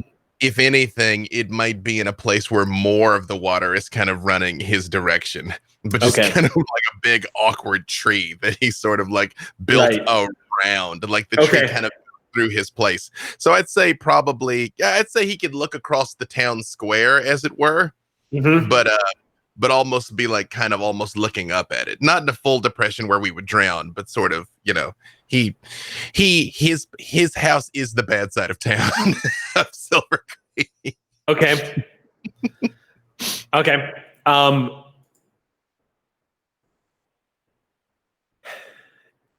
I would say, actually, let's let fate decide. Roll it. I think Stinny would pick up on this before anybody else did. But essentially, let's see. She's a Dakota Raptor. Dakota Raptor. And I'm going to go ahead and just... Curious Dakota Raptor. In which case, basically, Stinny, what you hear is the sound of... I'm trying to describe how cats would react if they think they hear something that they might want. Like the telltale signs of something. If I don't have ears, but it's usually... Whoomp. Yeah. So if it was puppy without ears, it's a lot of trying to specifically locate exactly the sound. So it's dog head back and forth, trying to pinpoint exactly where the sound is echoing from. So then I'm going to have you, Tago, make a perception check here. But I believe Penny causes you, or I'm sorry, not Penny. I believe Stinny actually causes this to ease for you, correct? Because she is curious. She's curious. I'm used to having to keep track of her, which makes it easier for me. Okay, so that's important because first of all, it's dark as night right now. There's roaring wind and rain and thunder. All of this increasing the difficulty to this roll. I'm going to set it at a difficulty of 5. Now, because you've got Stinny, though, that's going to drop down to a 4. Okay. This is an intellect roll to listen or to spot. Again, I apologize. And like my boy is not the smartest boy. Sorry, okay. All right. You're in good company, my friend. Curious. It's hard to miss much when your companion can't help but stick their maw to everything. You might as well use it to your advantage. You gain an asset on all perception tasks when your companion is helping you search, look, or listen. Yes. So then 5 is going to drop down to 4. You need a 12 or better on a D20. That is a 14. Hey. Okay. At first, you feel a little bit of alarm because Stinny's predatorial instincts kick in. There's noise out there that's not part of the storm because of how regular it is and the noise that it's making. It takes a brief moment as you see Stinny sort of coo and like stiffen up as the raptor begins to take notice of something. And at about that moment, probably panicked or hurting, you're not sure why, but you see a small herd of hadrosaur storming through the outskirts of Silvercreek, maybe about 20 of them. So a large herd of hadrosaur just moving through the area, making lots of noise. What's up? we established that we had some hadrosaur cattle. Do these look like ours, or do they? No, this looks like a wild herd that's moving through here. They have different colorations, sort of like these deep blue tones to their skin that you can make out just briefly in the flashes of actinic brilliance and the lightning shattering the skies over your head. But you do see that some of the featheration that is occurring down by the shoulders. This is a herd you've seen before in the area. This is not an unusual sight, Right. but it is a lot. 20 hadrosaur is enough to lay waste to Silvercreek if they came through here. You see them storming along the riverbeds, though. They're not coming near the settlements, but it's enough to sort of grab your attention. And it's enough to sort of trigger a predatorial instinct in Penny. I am using a GM intrusion here. Oh no! You mean Steenie? Steenie, yeah. Sorry, yes, no, I'm I Steenie am and Penny. Predator now. Yeah. Me, the like Both of you. shaggy, Like from the literally Scooby Predator. gang of our Penny puts group. on the helmet, activates the shoulder cannon, goes invisible. All right. So if you were looking at Steenie at the time, the eyes slit. I'm like, Oh no! No. So you can reject my GM intrusion if you have the XP to do it. You can actually deny me, but if you accept it, you gain 1 XP and you give out another XP to somebody else. But it's 1 XP to refuse a GM intrusion. I'm gonna take it, and I'm gonna give the other one to Echo because this is where we live now. Okay. And I very much start. I know that look in her eye, and I start like moving the thing I've barricaded so she doesn't break it. Just barreling out of there. I'm like, Steenie, come on, not right now. But So I'm not, because it's a GM intrusion, I'm not going to allow a roll. Steenie is. It's hard to tell between the speed in which Steenie activates predatorial instinct and is on par with the flashes of lightning you're seeing across the valley right now. Steenie goes full raptor and vanishes in front of you. She moves so quickly and so suddenly that there's actually a spray of rain cascading off of her hide behind her as she darts off into the dark. And there's a spray of mud that just slaps across your face as this 12-foot raptor just launches herself out into the dark. Actually come out of my hidey hole and kind of like barricade it, and I just like radio to the security. I'm like, Steenie got the scent of something. I'm gonna go try and bring it you can actually okay. When you say that, you can hear Skystone going, "Yeah, I saw the herd. I figured something like that was going to happen. Just be careful, okay? Being trampled to death is a very real outcome of getting involved in something like this." I'm gonna just make sure that nobody tried to shoo him in our direction on purpose. You are a paranoid motherfucker, aren't you, Tago? I'm old for a reason. All right. You dash out into the dark. Yeah. Tago, the moment you expose yourself to the whipping winds of the storm, you begin to have this moment where you're not sure if this is a good idea or not. And the reason why is because as soon as you hit that first wind buffet, just slamming into your body, there's a moment where you almost get barreled over. But you're Tago, so you're gonna make a might check. I mean, this is theoretically what I do. That's So what you do. and I asked earlier about this. So I have 2 edge, Mm-hmm. and only 1 effort. So how do the edge affect things like this? So the way edge works in Cypher system is it discounts how much you have to spend in order to gain a level of effort. For example, 1 level of effort usually means you subtract 3 out of the relevant pool. So in this case, it would be a might test. You would subtract 3 and you would immediately ease the difficulty by 1, making it easier for you to beat the target number. However, edge makes that cheaper. So since you have a 2 edge in might, it only costs you 1 point of might to immediately lower the difficulty of any might checks by 1. What effort means, how you have 1 level of effort, that means you can only spend 1 level of effort at a time. That will advance over time. But right now, for 1 point out of your might pool, you can drop the difficulty by 1 when I give you the difficulty. What's the number I need to beat? The number you need to beat is 4. So it's 12 right now. You need a 12 or better on a D20. I'm going to roll it. And all right. At exactly 12. Okay. For somebody who didn't spend anything, not bad. I'm not at Silvercreek. I will go no further than the gates. Like, I mean, I'm not, that big of a fool. Okay. There's a lot of weird animals out here. I just Yeah. So basically what happens is you rush up to the gate. The wind is pounding against the side of your body. It's enough that it actually causes you to stumble a little bit, and the rain stings. It is that kind of rain that feels like needles are hitting your skin. The wind is just blasting in the dark. This is all happening to Tago. As you dash towards the gate, you manage to grab hold of the wall as you get up there.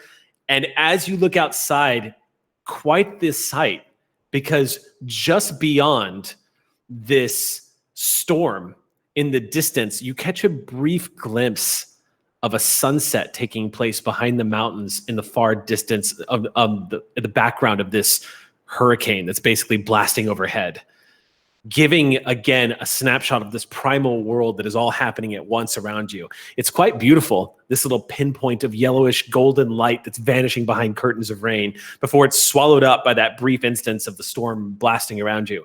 The next thing that you witness is the absolute horrified, panicked herd of hadrosaur that was slowing down for a brief second and is now aware that there is a predator in their midst, storming across the banks and across the areas in front of Silvercreek, smashing and laying waste to the foliage and vegetation in their path.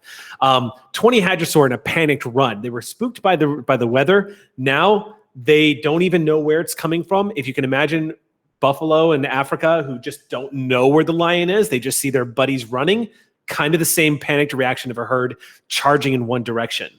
However, it's not difficult to make out the sight of a large adult Dakota raptor hurtling through the air with legs out front, tackling one of these hadrosaurs. She does have rip and tear as her ability, so that's her thing. I'm going to give the description I'm over. the one in the back. Gina, if you want to give description here, you don't have to make any rolls whatsoever. The difficulty level of these hadrosaur there's no roll required. You're a Dakota raptor going to work. So even though they are a few feet taller and longer, it just means there's more surface area to grab. And Steenie has sort of been corralling them into a panic until one is confused and stunned, maybe trampled by another, spots the one that's slightly too far away because all of their herd scattered and it didn't know which way to run, and then pounces on the tail, pulls it back, and then is in a full dominant on top of stance and proceeds to do their special ability, which is rip and tear. Sorry, that's graphic, but that is what Steenie do. Rip and tear. And the longer they are pinned, the more damage I do per round. So you can only imagine that this is quick. Steenie doesn't play with her food. Okay. Only after.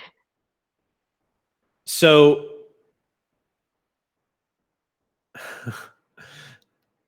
okay. Yes. This is part of the GM intrusion, because losing Steenie wasn't the thing that complicates life. Because that's Steenie being Steenie. What complicates life is you're looking out into the shadows as Steenie has tackled this hadrosaur to the ground, one of the smaller ones. Hadrosaur, being large herbivore dinosaurs, can still pose a danger, particularly to an animal like a Dakota raptor that's not hunting in a pack. They have tails large enough that they can be very serious dangers to a raptor. However, the storm and the chaos happening around this is working beautifully in Steenie's favor. It's also working beautifully in the favor of the Lithranax that was also hunting this herd. Because out of the darkness around this vicinity where you see Steenie has tackled one of these things to the ground, a 24-foot silhouette begins to emerge from about 60 feet away. Now, to give you a full descriptor, a Lithranax is a subspecies of T-Rex. They are huge. They are dangerous. This thing is covered in dark feathers. It has slightly longer arms, and its neck is dipped low. It does see a downed prey, and it sees Steenie. And with very little heating of any kind, this large predator immediately lunges forward and emits a roar that's on par with the thunder you're hearing around you. At the exact moment you're witnessing this happen, Tago, you hear Skystone shouting at you over the comms that there's a sharp tooth out there. I give the retreat whistle, but between the wind and the rain and the death of the hairdresser and this, like, it's nothing. Like, I'm giving her the like comeback whistle though, but I can barely hear it myself, and it's coming out of my face. So here's the situation we find ourselves in. When it's NPC versus NPC like this, because technically the animal companions are player characters that are playing companions, it's going to function at difficulty level versus difficulty level. Technically, Steenie is a difficulty level 3 animal with where we're at right now as a tier 1 character. Lithronax is a difficulty 8 dino. This is a dangerous animal that is attacking, which means unless you get out there to help Steenie is in the deepest of shit. I just wanted a snack, Dada. I don't want you to be one, baby. Yeah, I'm charging and I'm shooting at the thing. I don't know if these creatures have been around people long enough to fear firearms, but We're about to find out. Yeah, I do just back over the comm. I'm like, I gotta go help her. and then You can hear Skystone go fuck on this comms, which you take as an indication that Skystone is on her way out as well. Oh boy. Yep. You, all of you who have comms are hearing this, by the way. Yeah, I think that's River's response. Oh boy. There's a roaring sound. You charge out into the storm. Skystone is after that. We are going to do an initiative now. Right now, it's Steenie and Tago. All right, so you're rolling initiative. Do it. Let's work this thing. This is a very dangerous encounter. So this animal, the difficulty on initiative for this is it's going to be 8. So you're going to need the only way you can beat this is if you drop the difficulty somehow. The difficulty is 8, which means you need a 24 or better. I got a big old 11, and I don't think I have anything. I mean, I'm decently fast, but I don't think I have anything. Although she has initiative. I'm trying initiative. Yeah. Okay, so that'll drop it down to 7. Okay. For me, because I'm rolling right by myself. Yeah, as well. So you need a 21 or better for Steenie. Is that possible? If you actually not for Steenie. So this thing is actually going to get to go first. Yeah, because the only other thing that I have is sneaky because I'm already doing the ripping and tearing and loving it. Have you ever gotten to eat a bowl of spaghetti in the rain? It's so fun. So I am blissfully unaware because all of the sounds that everyone else keeps making sound like the storm. All right, so the good news is the principal thing that motivates a Lithronax is hunger. So it sees a free meal on the ground. Its immediate instinct does not appear to be kill Dakota Raptor. Instead, it seems to be get Dakota Raptor off my meal. Because this thing emerges in front of Steenie, and again, that great mouth extends as its head dips low, and it bellows a challenge. At difficulty 8, there's no point in even attempting to roll a resist a fear check here, because this thing initiates a roar to intimidate Steenie. Steenie, you are aware that you are in the presence of an apex predator that is way beyond your stripe. This thing sees you, it acknowledges you're on top of something it wants and is basically trying to claim the meal that you just snatched. So hear the bad sounds, and Steenie just covered in blood, like mom came and found you with your hand in the cookie jar, just like a quick eye up and with like maybe a piece dangling from the mouth, and then just kind of drops it. Just, oh shit. Yeah, and I assume curiosity doesn't mean death wish. I'm assuming that this is kind of more like, oh, Do you want this? Yeah. This Like- is absolutely like a cheetah encountering a lion and going like, hey, we're good here. And I'm gonna say Steenie probably does like a little bit of a back away, but maybe tries to grab that one piece it dropped first and Okay. backs away. And she definitely shows a little submission to the clearly bigger and bigger toothed thing in Okay. front of her, but is These- curious about it. This thing is very T-Rex in appearance. Again, it is about 26 feet long and weighs about 2.5 tons. As it moves forward and its foot imprints down onto the mud, it kind of like its heavy tail, this feathered tail, it kind of snakes out behind it, barely it's that stiff counterbalance to its upper body, keeps it on par with being able to keep its eyes on Steenie as you jump off. Probably, as an apex predator who's been around for a while, animals are aware when they've encountered pack hunters. The same way that like an animal in the wilderness that sees a wolf knows there's more wolves. You get the impression from watching this, Tago, that this Lithronax is identified that it's encountered a raptor and it isn't charging in headlong, but instead uses the opportunity to scare Steenie off. Steenie apparently gets the message as the creature lunges forward. The Hadrosaur is barely alive, still squirming, dying in the mud. And the Lithronax doesn't waste any time as Steenie backs away, grabs this thing by its upper body. Is it, I realize that all of our companions are like, still fairly feral. Is it fair to say that Steenie maybe has just like a very simple leather harness just right around here that I just kind of have like a handle? Like when I ride, like I can kind of grab it, or if I'm next to her, I can grab it, You can, yeah, if you want to say that. Just she's just not a saddle, just like a handhold, basically.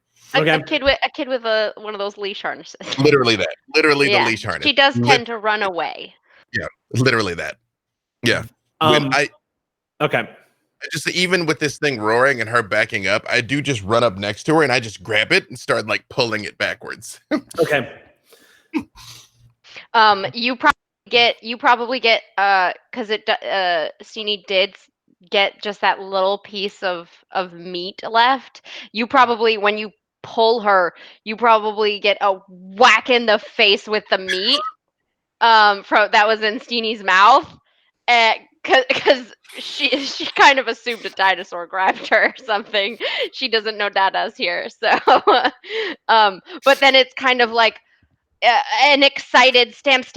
Do you see the big dino, Dada? Like, oh my god! Like.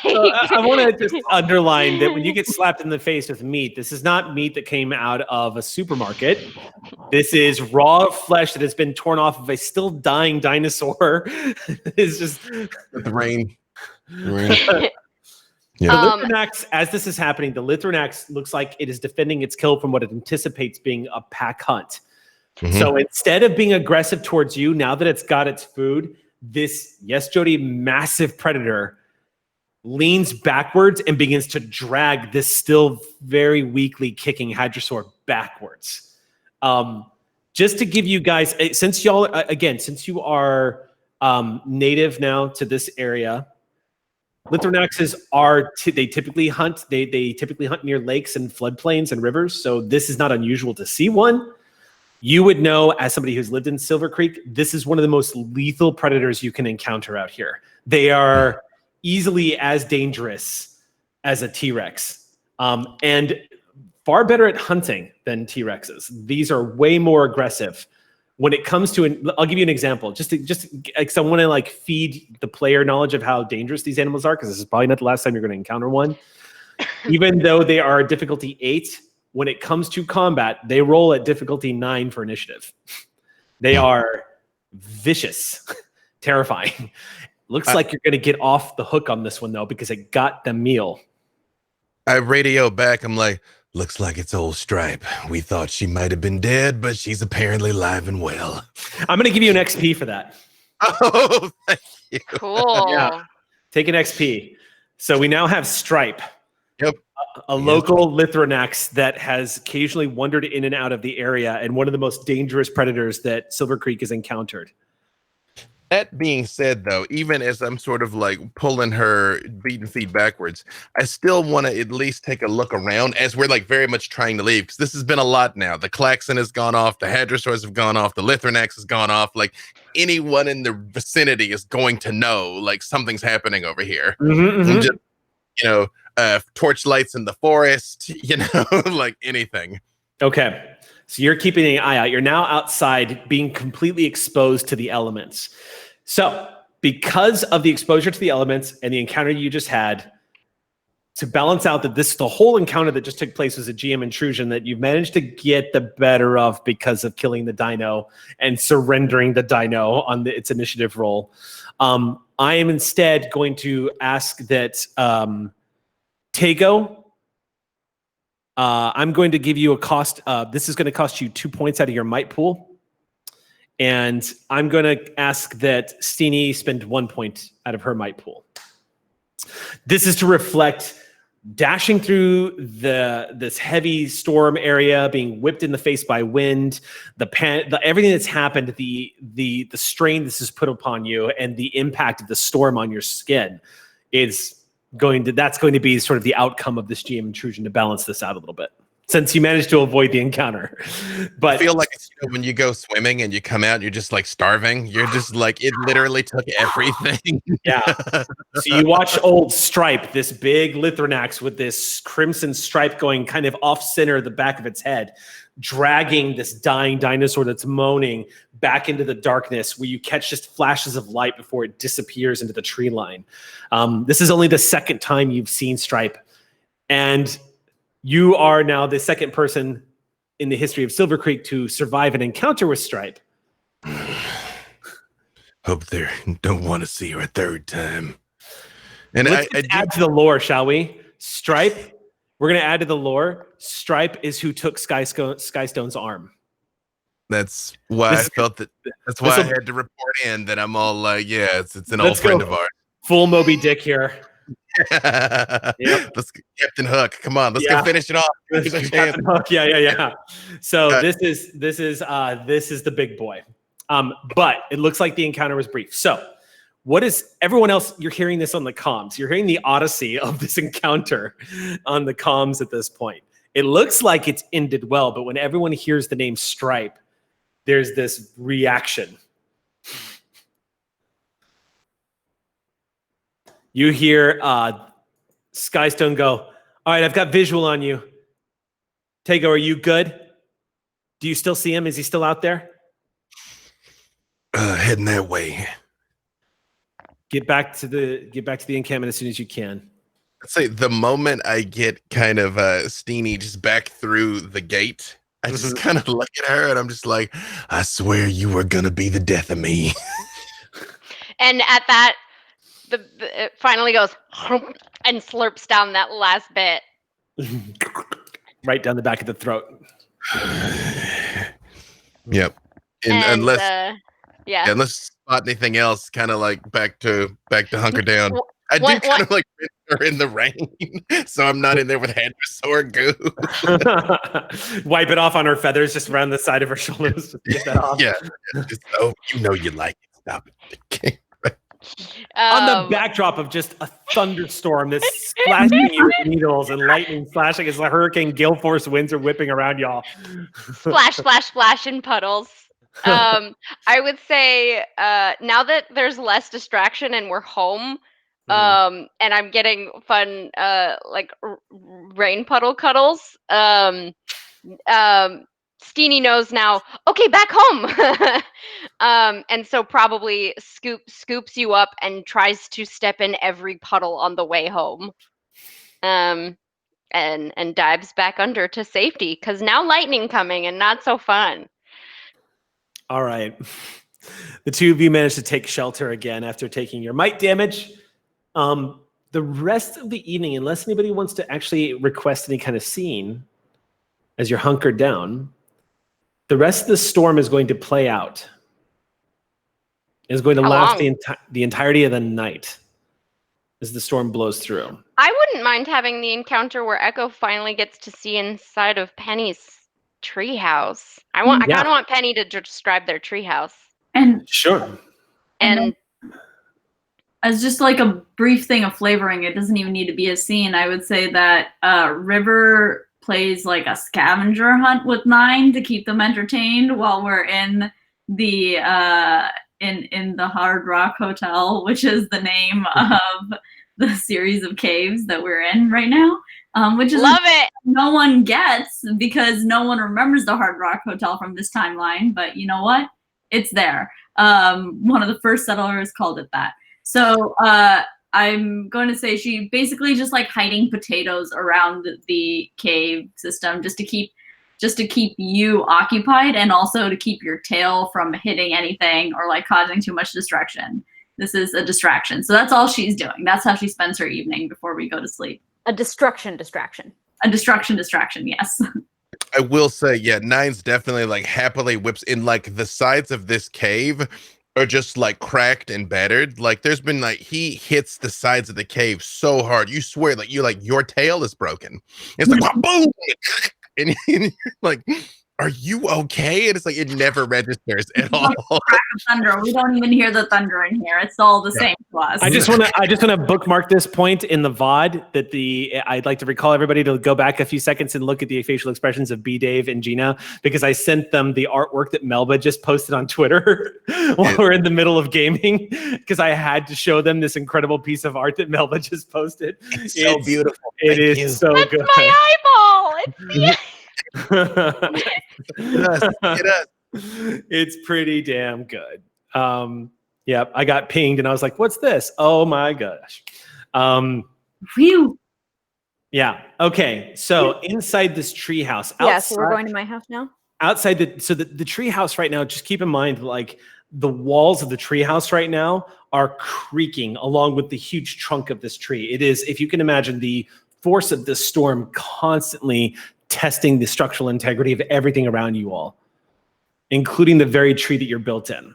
The roar, the thunder, and the creaking of the wood and metal as it just like thunder rolling outside. But it is dry in here. how do we get in? Tell me everything. Mm-hmm. Yeah. So there is sort of a branch-like lean-to that will support the hollowed out inside of the tree, that between the two of those provides shelter for Goose. And then around that, it's a rope ladder, because they're fun, and exclusively because they're fun. That leads up to, there's wood platform and a lot of branching and cloth and tarp, and is reinforced with transalumina and with some plastic siding. A fair number of those are cracked, like maybe they were discarded, and you can see little holes bored through them, and then sinew cord to like keep them together, almost the way that you see with like plate mail, but house mail. And Penny absolutely does the give me just a second, first climb up and 2-minute head start.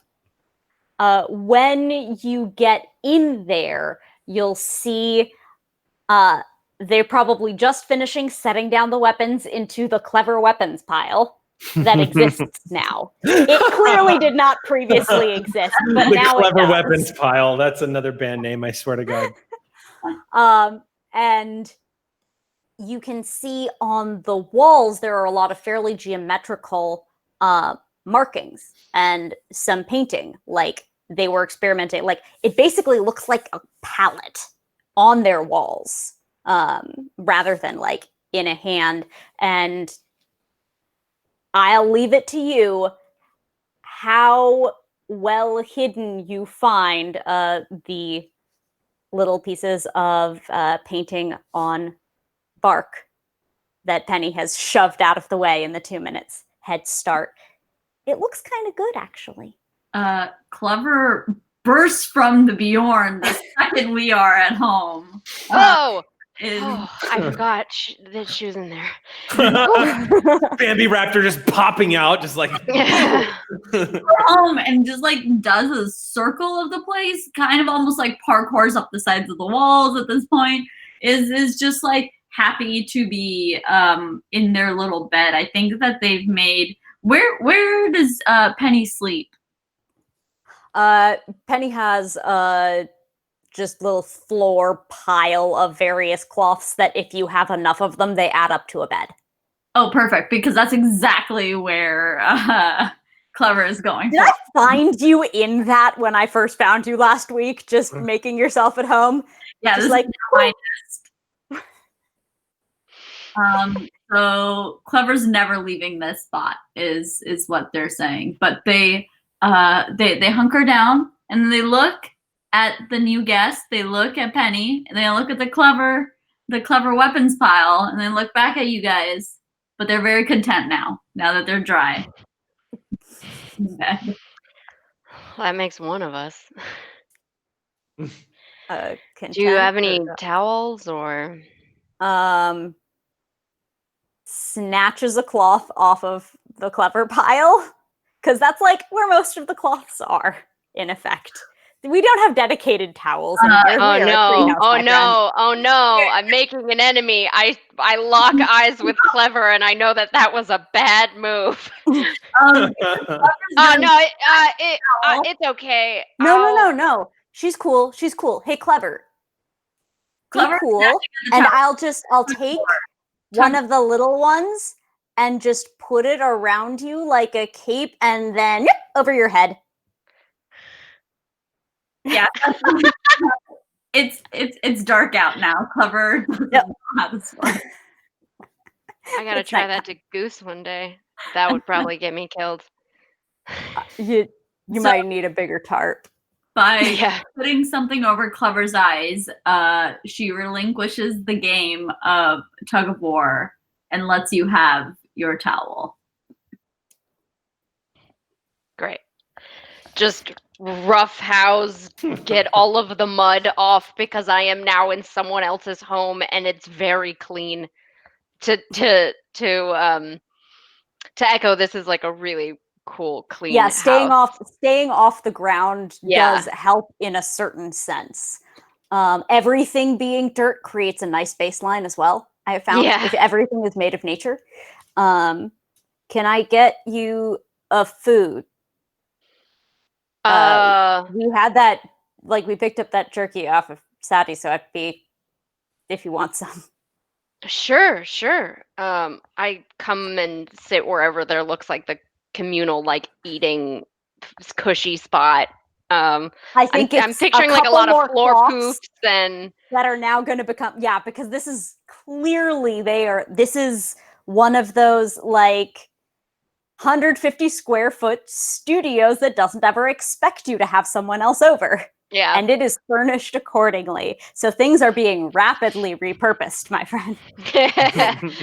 Perfect. And Echo seems to be kind of acclimating to that sort of makeshift, improvised comfort very easily, as you have seen them out sort of making camp with underbrush and the like before. So there's just that awkward, like, cool place kind of small talk happening. And then a second later, just, do you smell that? Is the jerk jerky off? No. And wait, and I want to open the med kit and, hey, sandwiches, and pass them out to you because you're on packed us some lunch. Oh, no way. Oh, Fred. And I tear into it like this security is bread. Oh, dang. Thank you. Clever does not like this change that you have brought about into our house. our nest, you're just gonna change it up. You're just gonna hide things. And I think she also thinks it's a little bit of a game that you've hidden all your paintings. Yeah. So yeah, Oh, it's gonna, Yep. Perfect. Yep. drag the paintings out to where, like, I found them. Here we go. So Clever, put those. you get a little peck, and then a turn for her to lead your eye straight to the paintings that she found, and now she's looking expectantly at the sandwich like, I deserve this for finding your paintings. And I don't want to condone it, but also, like, I understand the logic here, and I have to reward it. And Penny is red. yeah. And I noticed. Rumble and I noticed. I noticed the embarrassment. I noticed the paintings. I noticed the clever. Squawk. And it's kind of I didn't see anything. the Don't world's worry. smoothest, hiding that away again. Distract the sandwich. Oh, here is a makeshift metal shank. Do you like this too? Here, there you go. What makes you're you hitting happy? again. Food and weapons. There. Back up. I'm like I said before, I don't mess with anybody else's business. All right. So like, kind of appreciative, sits back. So how long have you and Goose been? I feel like I've seen the two of you for a while. it's been about- Clever's just started hanging out. So, like, yeah. Yeah, not many Bambi raptors around here. I mean, like, in town, like, you know, the like pet ones, but well, I guess we probably I figure she came from a pack or something. I didn't see Yeah. any like markings on her. I think instead of calling Bambi Raptor, I think I just called her Little Feet. We don't see many little feet around here because we don't say Yeah. the full thing. So no, Goose and I have been together about 4 years now. It's been a Jeez. while. Yeah. How does that even work? Like, okay, but like, Clever's really little, so I understand why she doesn't eat everybody. Why doesn't Goose eat everybody? Oh, she did. She tried. How many did they eat? Oh, I mean, I've lost count. It's been a while. So It's kind of a long story, and she's just shoving a lot of the sandwich in her mouth, and just it was a long time ago. I was just in the wrong place. I don't know. I just she is now starting to also turn kind of red, in that she realizes that this story is actually way harder to tell as like a casual dinner thing. awkward silence, alarmed drink sipping. Just like, I felt safe until now. Cool, no more safety. Got it. And as sort of a propitiating gesture, drops some of the jerky out of the window so that it will just straight fall. And so I think we probably hear a few like snuffles and then nothing further from down tree. Don't worry, Goose hasn't ate. There's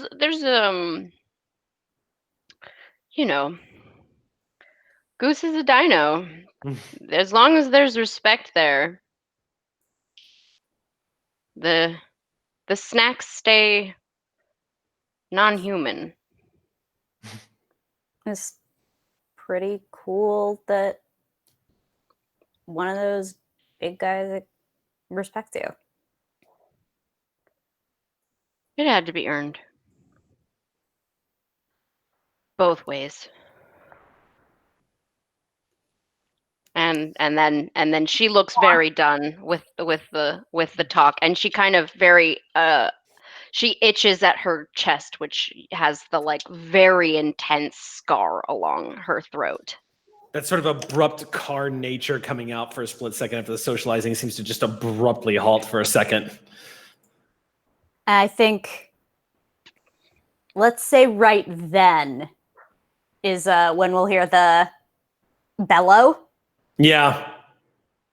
At about that point, it seems like a good point. Yeah, about right then is when you hear not only the bellow, but the alarms, like people shouting on the comms as to what's happening. You hear the word Stripe come up multiple times across the comms. It's enough to immediately cause all conversation to stop until you hear Skystone shouting back at Tago.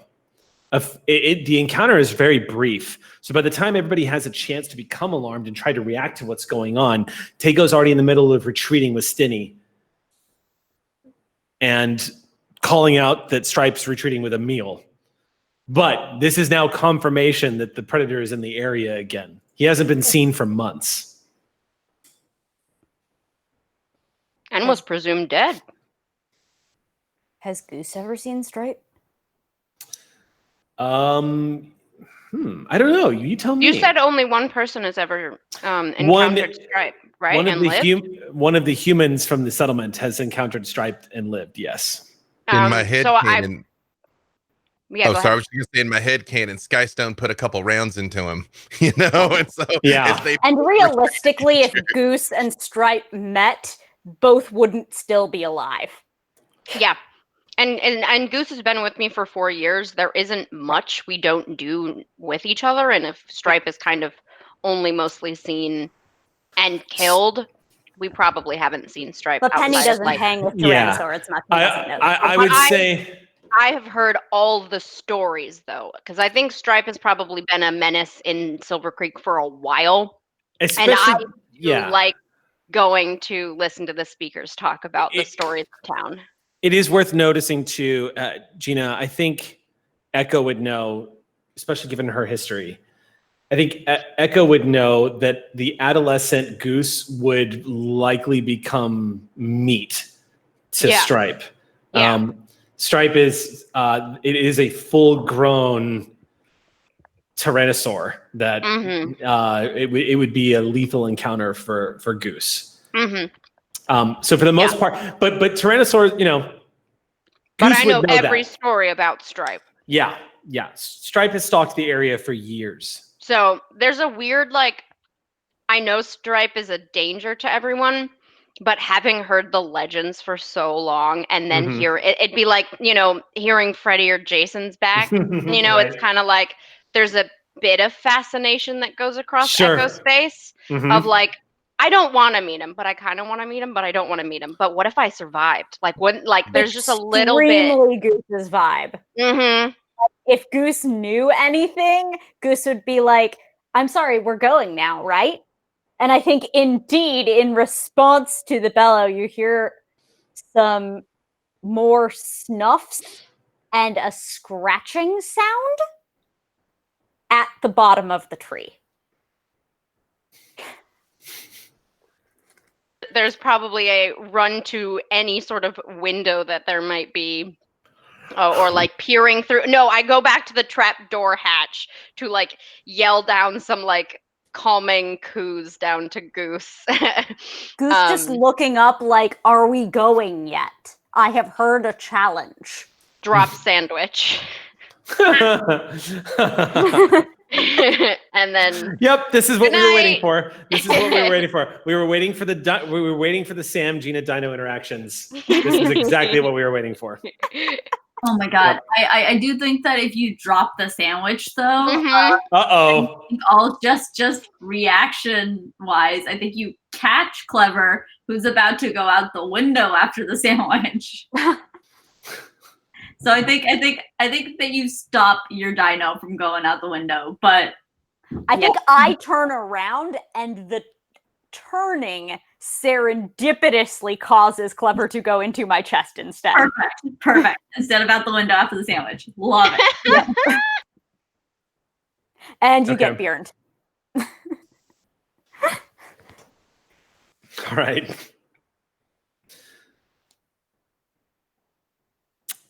So I guess that makes the two of you kind of protectors for us then, huh?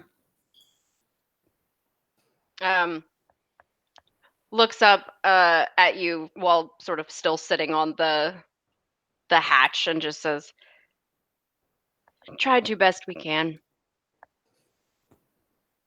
And then sort of on hands and knees kind of crawl back to the food spot, pick up more sandwich and just Yeah, I Yep. last mile hand the sandwich. And that's where we descend into awkwardness. Yep. And silence. Okay.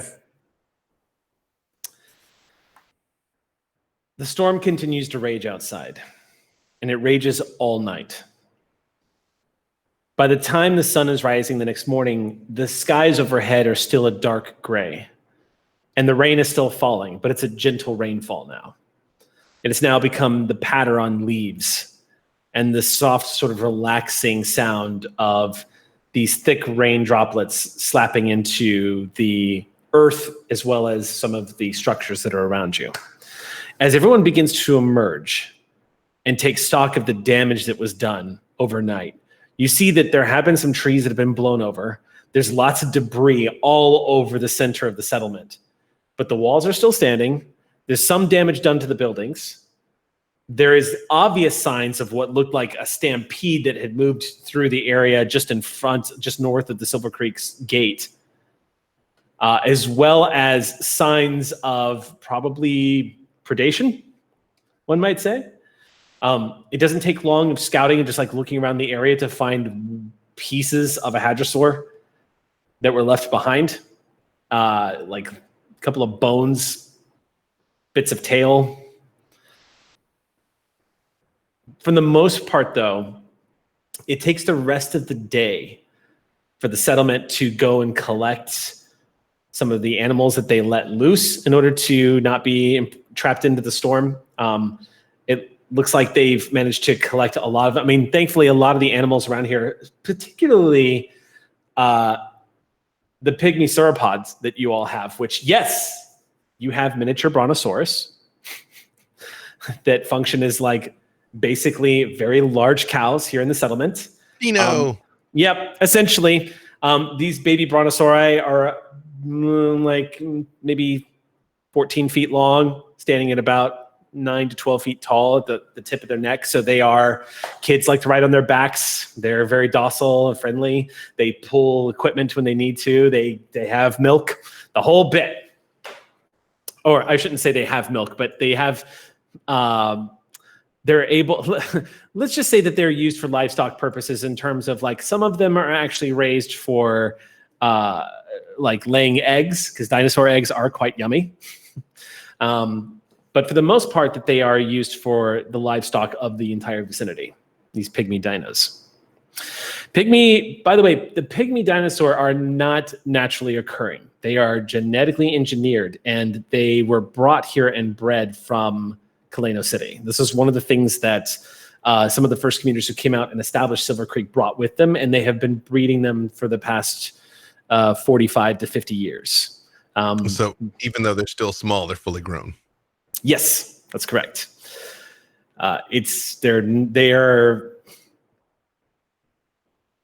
It would also be accurate to say it's a controlled population, but these are genetically engineered dinosaurs, for sure.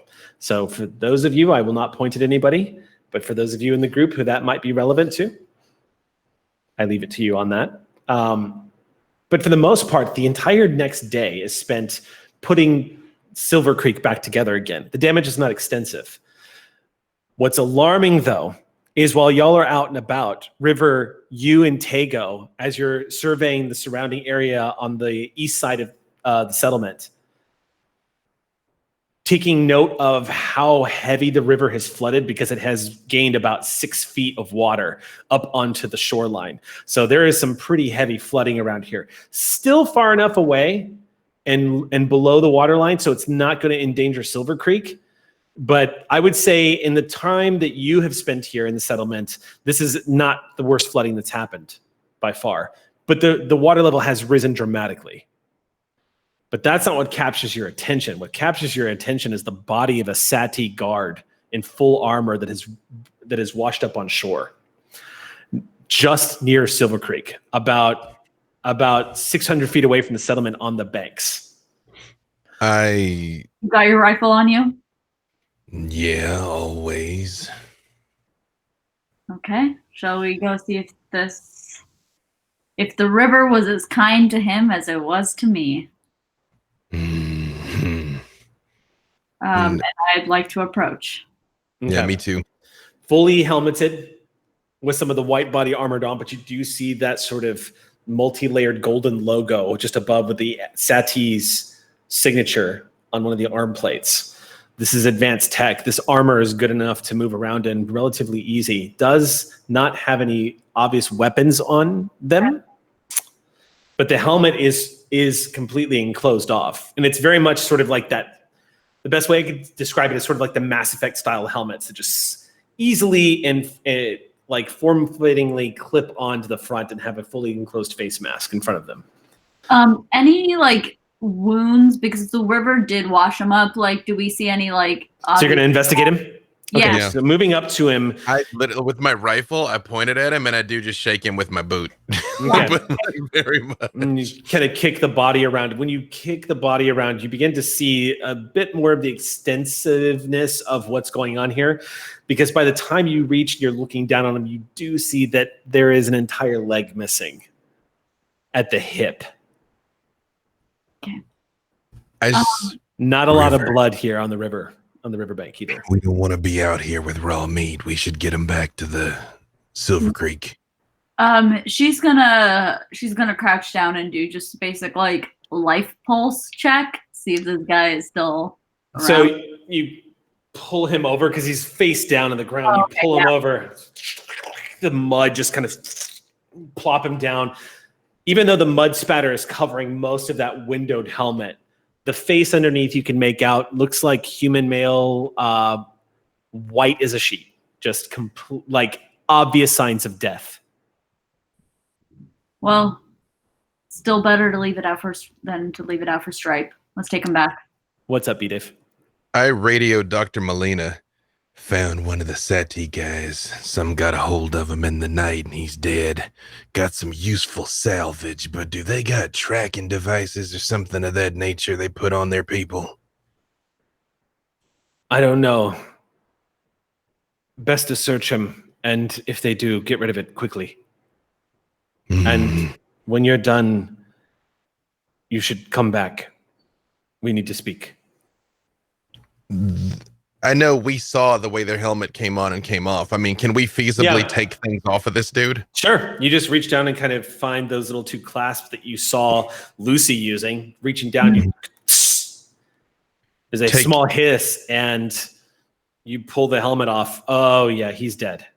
Take everything off of him.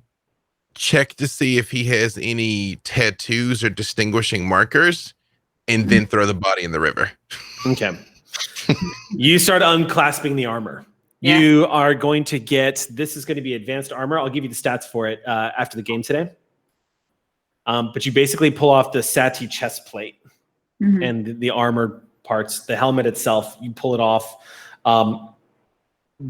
As you're removing the armor, you can tell whatever took his leg, it was probably predatorial, probably something in the river. It doesn't look, judging from the wound, it doesn't look like something, he got caught on something or lost it on something. It looks like something grabbed him and took it with it. How he ended up here, it's probably the chaos, the storm, it's impossible to say, but it looks like this part of the body managed to get away. But the environment has already begun to claim this body, because as you get to that part of the wound, without going into graphic detail, we'll just say Mother Nature has already begun the process of utilizing all the energy that is available in this now corpse. He's been nibbled on. Is being nibbled on. Yep. Yeah. You kind of remove a lot of what you can. You do not see any identifying markers off the top, but we're now going to make a check. This is an intellect roll. Cool. And the difficulty is 4, but because the both of you are searching, I'm going to ease it by 1 down to 3. And as a GM's favor, because one of you grew up around Saty, I'm going to drop it down 1 more. So it is now 2. So you need a 6 or better. It is only because you did that I succeeded, because I had a 6 and I was like, Tago doesn't know anything. I don't know what this Tago is. knows something. But let's see what River gets first. 8. 8. So both of you, as you're searching through this, you pull the helmet off, And as you're examining him, you flipping the helmet over. The two things you notice is that it looks like the front part of the window of this helmet cracked because water just comes pouring out of the helmet the moment you kind of dump it over. You also see the blinking light inside. Okay, but you're going to destroy that immediately. Okay. I actually tossed it into the river. Let it go. You just pull it out. Yeah. Mhm. No, Rip that. pull it out, throw it in the river. Yeah, pull it out. Throw it in the Small river. little blinking device pulls right out from where it looks like there's a mouthpiece. You just jerk that thing right out. He's just pulled free from the interior hub of the helmet. You just toss it into the water. And him too, actually. Okay, at that point, you're like done. Yeah. You just pick him up and heft him. The body kind of crudely slaps into the surface of the water and drifts a little bit, gets caught on a lot of the debris that is washed up on the shore. So it doesn't move that far out. But let me just say that as you've tossed it into the bank, it's still within a grabbing range. However, Tago, you know it's not going to stay there very long. Mhm. Now that it's back into the body of water itself, that's going to resolve itself. Yeah, his problems are over. Ours are just beginning. And scoop up what we took off of him and head back. Okay. And We're although while we're walking, I look at River. I'm like, Do you realize how lucky you were to survive that river? I think about it every day, and I wouldn't have been able to do it without 9. Yeah. You telling me that thing knows how to swim? I felt like he'd just go straight to the bottom. He's a very good raft. A very well-armored raft. Kind of just plows through everything. Can't argue with results, I guess. Really can't. Especially when they're your life. Anyway. Yeah. We should get these checked out and make sure there's no more trackers on them. Yeah. Be Oh, real we shame went if we went back Right to it. last night. I'm sorry, what was that? We went up against Stripe. She like bursts out and is just like, are we gonna talk about this Stripe thing? No, I did not go up against Stripe. I went to Not help one my of my best phone. friend. Yeah, Stripe was there, that's true, but it didn't matter. It could have been any creature you can imagine bearing down on Steenie. We'd have died together, all right? It wasn't nothing heroic about it. And what about your 3 kids then, huh? Those are orphans. They ain't actually probably not really my kids. No, I just do it more as just a good deed, you know? Teaching them what I wish somebody taught me. You're still They're as raising much echoes as they are mine. You saw the way she ran to corral them when we got back. Yeah. Anyway, let's get back. She's I will just. She's like disappointed in you that you went after Stripe, but we got bigger fish to fry right now. We'll talk about this later. We're gonna table this. we're gonna table this. Yeah. Okay. When you reach Silvercreek again, the community is in the process of putting. What's up, B-Dave? Just one small thing. I do make a point of trying to hide the fact that I'm walking back with an armload of Saty Saty armor. gear Okay, with no logo. problem. You can easily throw something over the back of that as you're kind of hauling it back over your shoulder. When you get back to Silvercreek, the community is in the process of putting things back together, lifting things back up, helping each other pulley things back to the ceilings and rooftops. There's kids that are running through the community, splashing in the puddles of mud because it's still kind of raining, which is pissing some of the adults off. But Steenie's napping in a really warm puddle, belly up. there is an incident going on with one of the pygmy brontosauri that is currently like on its back, sort of splashing and rolling around in the mud, which is typical of these dinos that really like to cool themselves off by getting as muddy as possible. As you move back, the community actually seems like it's like the energy here as you re-enter the settlement and stepping into the walls is vibrant. Everyone, there's always just sort of this relief and gratitude that always seems to permeate through the community every time a major storm blows through and everyone ends up okay. You also catch word as everyone is putting things back together that the refugees are also in recovery right now, and that the gentleman that y'all pulled from that raft, happy to report, is going to make a full recovery, but is going to be bedridden for the next couple of weeks. Tavin has asked if he can remain here until your next trip to Kaleno City, which would be in the next 6 months. Now, trips to Kaleno are usually trade trips that get made annually once a year along the Chalk Road, heading up to Kaleno City, trading for supplies and materials and whatnot, and coming back down to Silvercreek. Lots of communities out there do it. It might have different context now that seems like there's an active interest in finding Silvercreek, but that was what's always in the plan.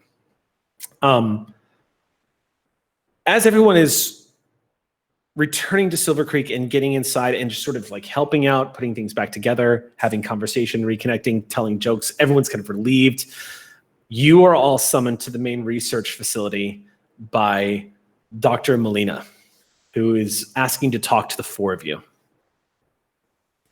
We're going to start the scene off with all of you gathered inside the research facility itself. And it's just her and Dr. Adrian Becker that's with her. Dr. Adrian Becker is a man that stands at about 6 feet tall, sandy blonde hair that is now becoming bleached white. He has sort of that lined, leathery skin of an old man that spent a lot of his time out in the sun. He used to be security for former Saty security. He is next to Molina with his head down and his arms folded across his chest. Molina has everyone sit down, and as you all take chairs and slide together, she pointedly, noticeably, to all of you, locks the door. You see the electronic lock activated security protocol comes into place. Are we in trouble? We're all in trouble, Dr. Molina says to you gravely, as she leans heavily on her cane and sits back into her chair.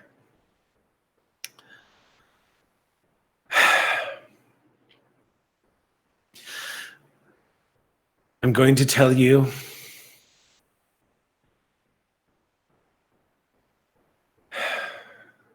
something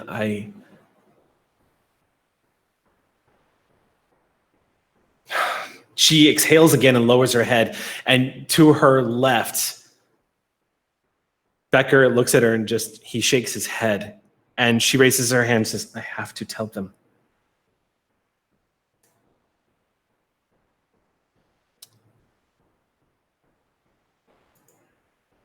The Saty recon unit you encountered, this will not be the last time we see them. Why not?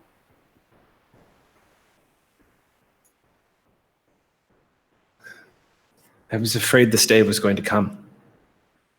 But after so many years with nothing, I thought maybe they would have forgotten about this place.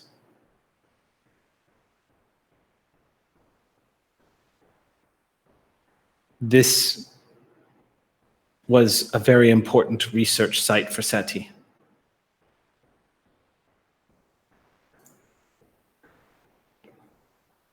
Okay, they do lots of research in lots of places, and now they don't. What's the big deal? This one was different. Adrian and I were part of the original research teams that were here. Adrian was our head of security, and I'm the last member of the original research team. There is something here that they want. That if they know what it is they're looking for, they likely will not stop until they get it. No, why don't we give it to them and let them be on their way and leave us be?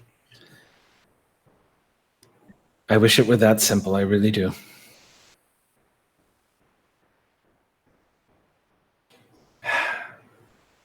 Adrian. He glances at her again, and the old man looks at all of you and just lets out a long breath, matching her sigh. I did not think the day would ever come when we would have to have this conversation. I thought we would be long dead. Silvercreek is built on an old research site that Saty was using. Underneath Silvercreek is a bunker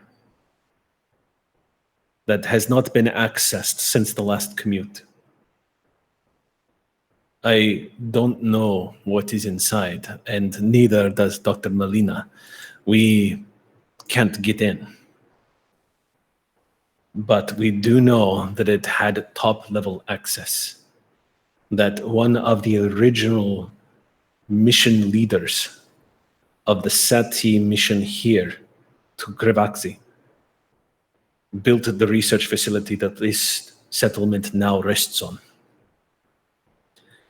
I don't know what could be found inside this bunker, but we buried it, thinking that no one would know that it was here. But if Saty has finally realized that it could be here, then they will destroy the settlement to get it. And anyone who knows that it's here will destroy the settlement to get it. So you don't know what's in it, but you know it's important enough for people to hurt Silvercreek to get it? Melina taps her cane on the ground and says, Penny, this was one of the original research sites. It means that whatever's inside that bunker could hold the answers to everything. Or it could be a weapon. It could be the information we need to solve the equation of time travel again. Or it could be something much worse. I don't know. But whatever it is, I guarantee you Saty will do whatever it takes to get what they want, and it will be the end of our settlement. Well, then, with all due respect, ma'am, we know some flaming rock's gonna fall out of the sky and wipe out everything one day or another, so why keep it buried? Why not dig it up first and try and crack it open? We did try. For years we tried. But then we came across a protocol. We tripped up the alarm, which would alert the main hub of Saty security complex inside Kaleno City.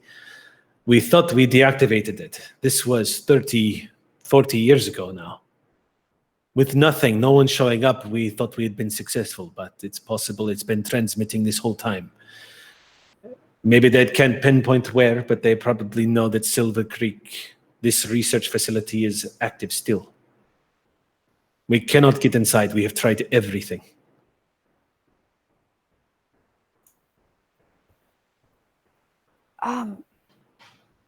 River, maybe I'm missing something.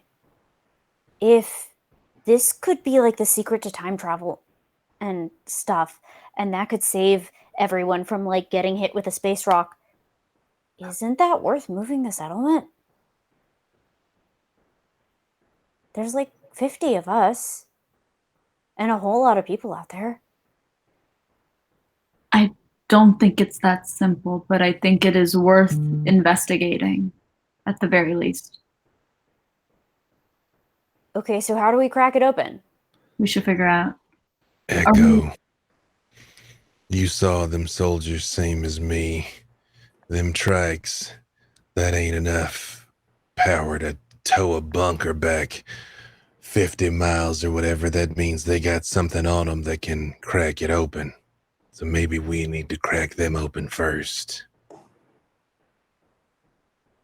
I think that's something we are both very good at. Whatever you choose to do, I think the appearance of the Saty recon unit would indicate that the security system that was tripped up when we tried to break in is still functioning, and that the signal has been sent. It's possible that more than just Saty have heard it. Wait, when did you try to open it? As I said, 30, 40 years ago. How else could they know that this was still here? No one is left alive that knew this research site existed. Well, Except you they had two. that thing on them, the projection. They were specifically looking, and they knew what it was. It was here. They just didn't know where. He glances over at Dr. Molina. She's like, all we can do is speculate at this point. All we know is that if we could simply hand this over to them, we would. I just don't trust them. I don't either. Well, we do know one other thing. And I shake out the stuff we salvaged. Uh-huh. You're down a man. Where did you find this? On the riverbank.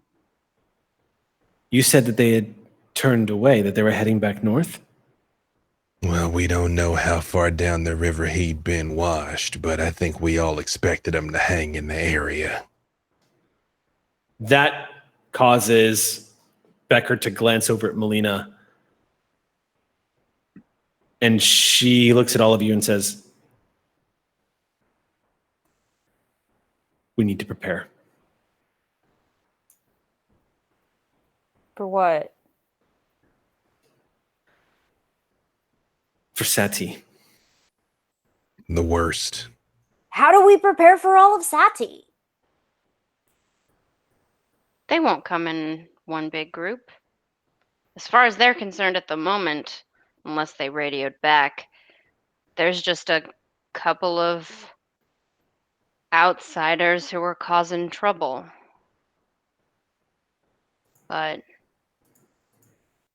we didn't do that. So they'll just probably send reinforcements before they send an army.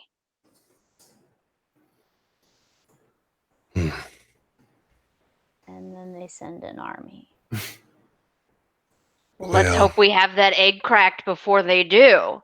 Points down at Earth bunker. Yeah, that, the woman that was in charge of things seemed willing to talk once before. Maybe there is some sort of peaceful solution. And if not,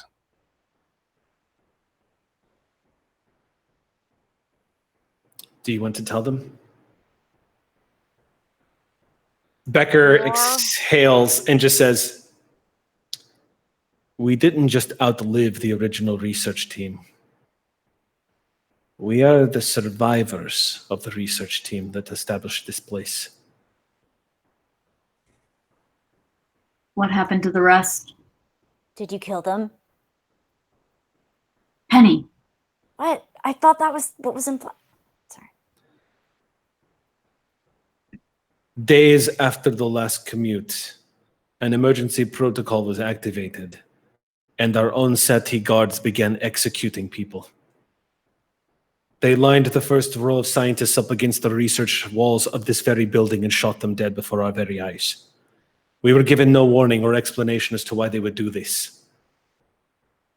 There was one man from Saty who was here, one of the higher ranking members of the company. I do not remember his name. I never met him. A tall man. He would be dead by now if old age has not taken him. And he came here and ordered it. He ordered this place to be destroyed, burned to the ground, but some of the security officers couldn't do it, and a firefight broke out. Some of us managed to defend ourselves. Some of us took wounds. And he nods to Melina, who you can see her knuckles turning white as she grips her cane.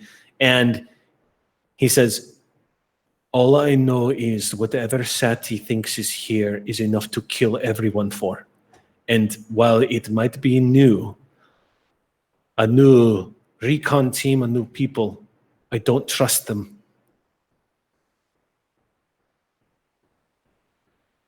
We have to prepare. negotiations are all.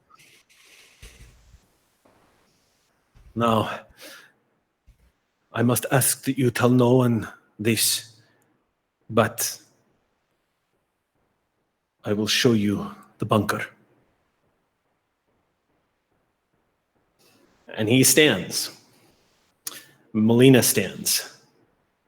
And the two of them move towards the back of the research facility, where a panel opens on one of the walls. And Becker and Melina both put their hands on what looks like the scanning ports of their hands. You've never seen this in this building before. Some of you have grown up here, and you've never seen this before.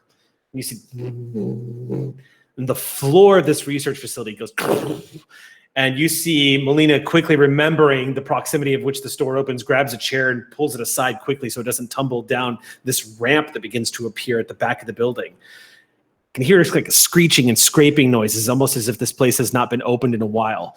And this ramp folds down and lights turn on as you see a door, these large metal double doors that have been sealed shut. And it looks like there's a console off to the left, but you can see clearly, worn down from the paint, it says Saty R-0101A. Spray painted on the top of the site. And I'll give this to you, River. This would mean, just from the top of your head looking at this, because you've been around the research facilities of Saty. Yeah. If this is what you think it is, this is as old as, this was built around the time that the mission, that the first commute happened. This would make it one of the very first research facilities and one of the top priority research facilities. And as you see that logo, as all of you stare down into this bunker that has been kept secret for all of these years, that is where we have to wrap up today's session. We're just not going to forget about this. Oh, Grenade. Pink.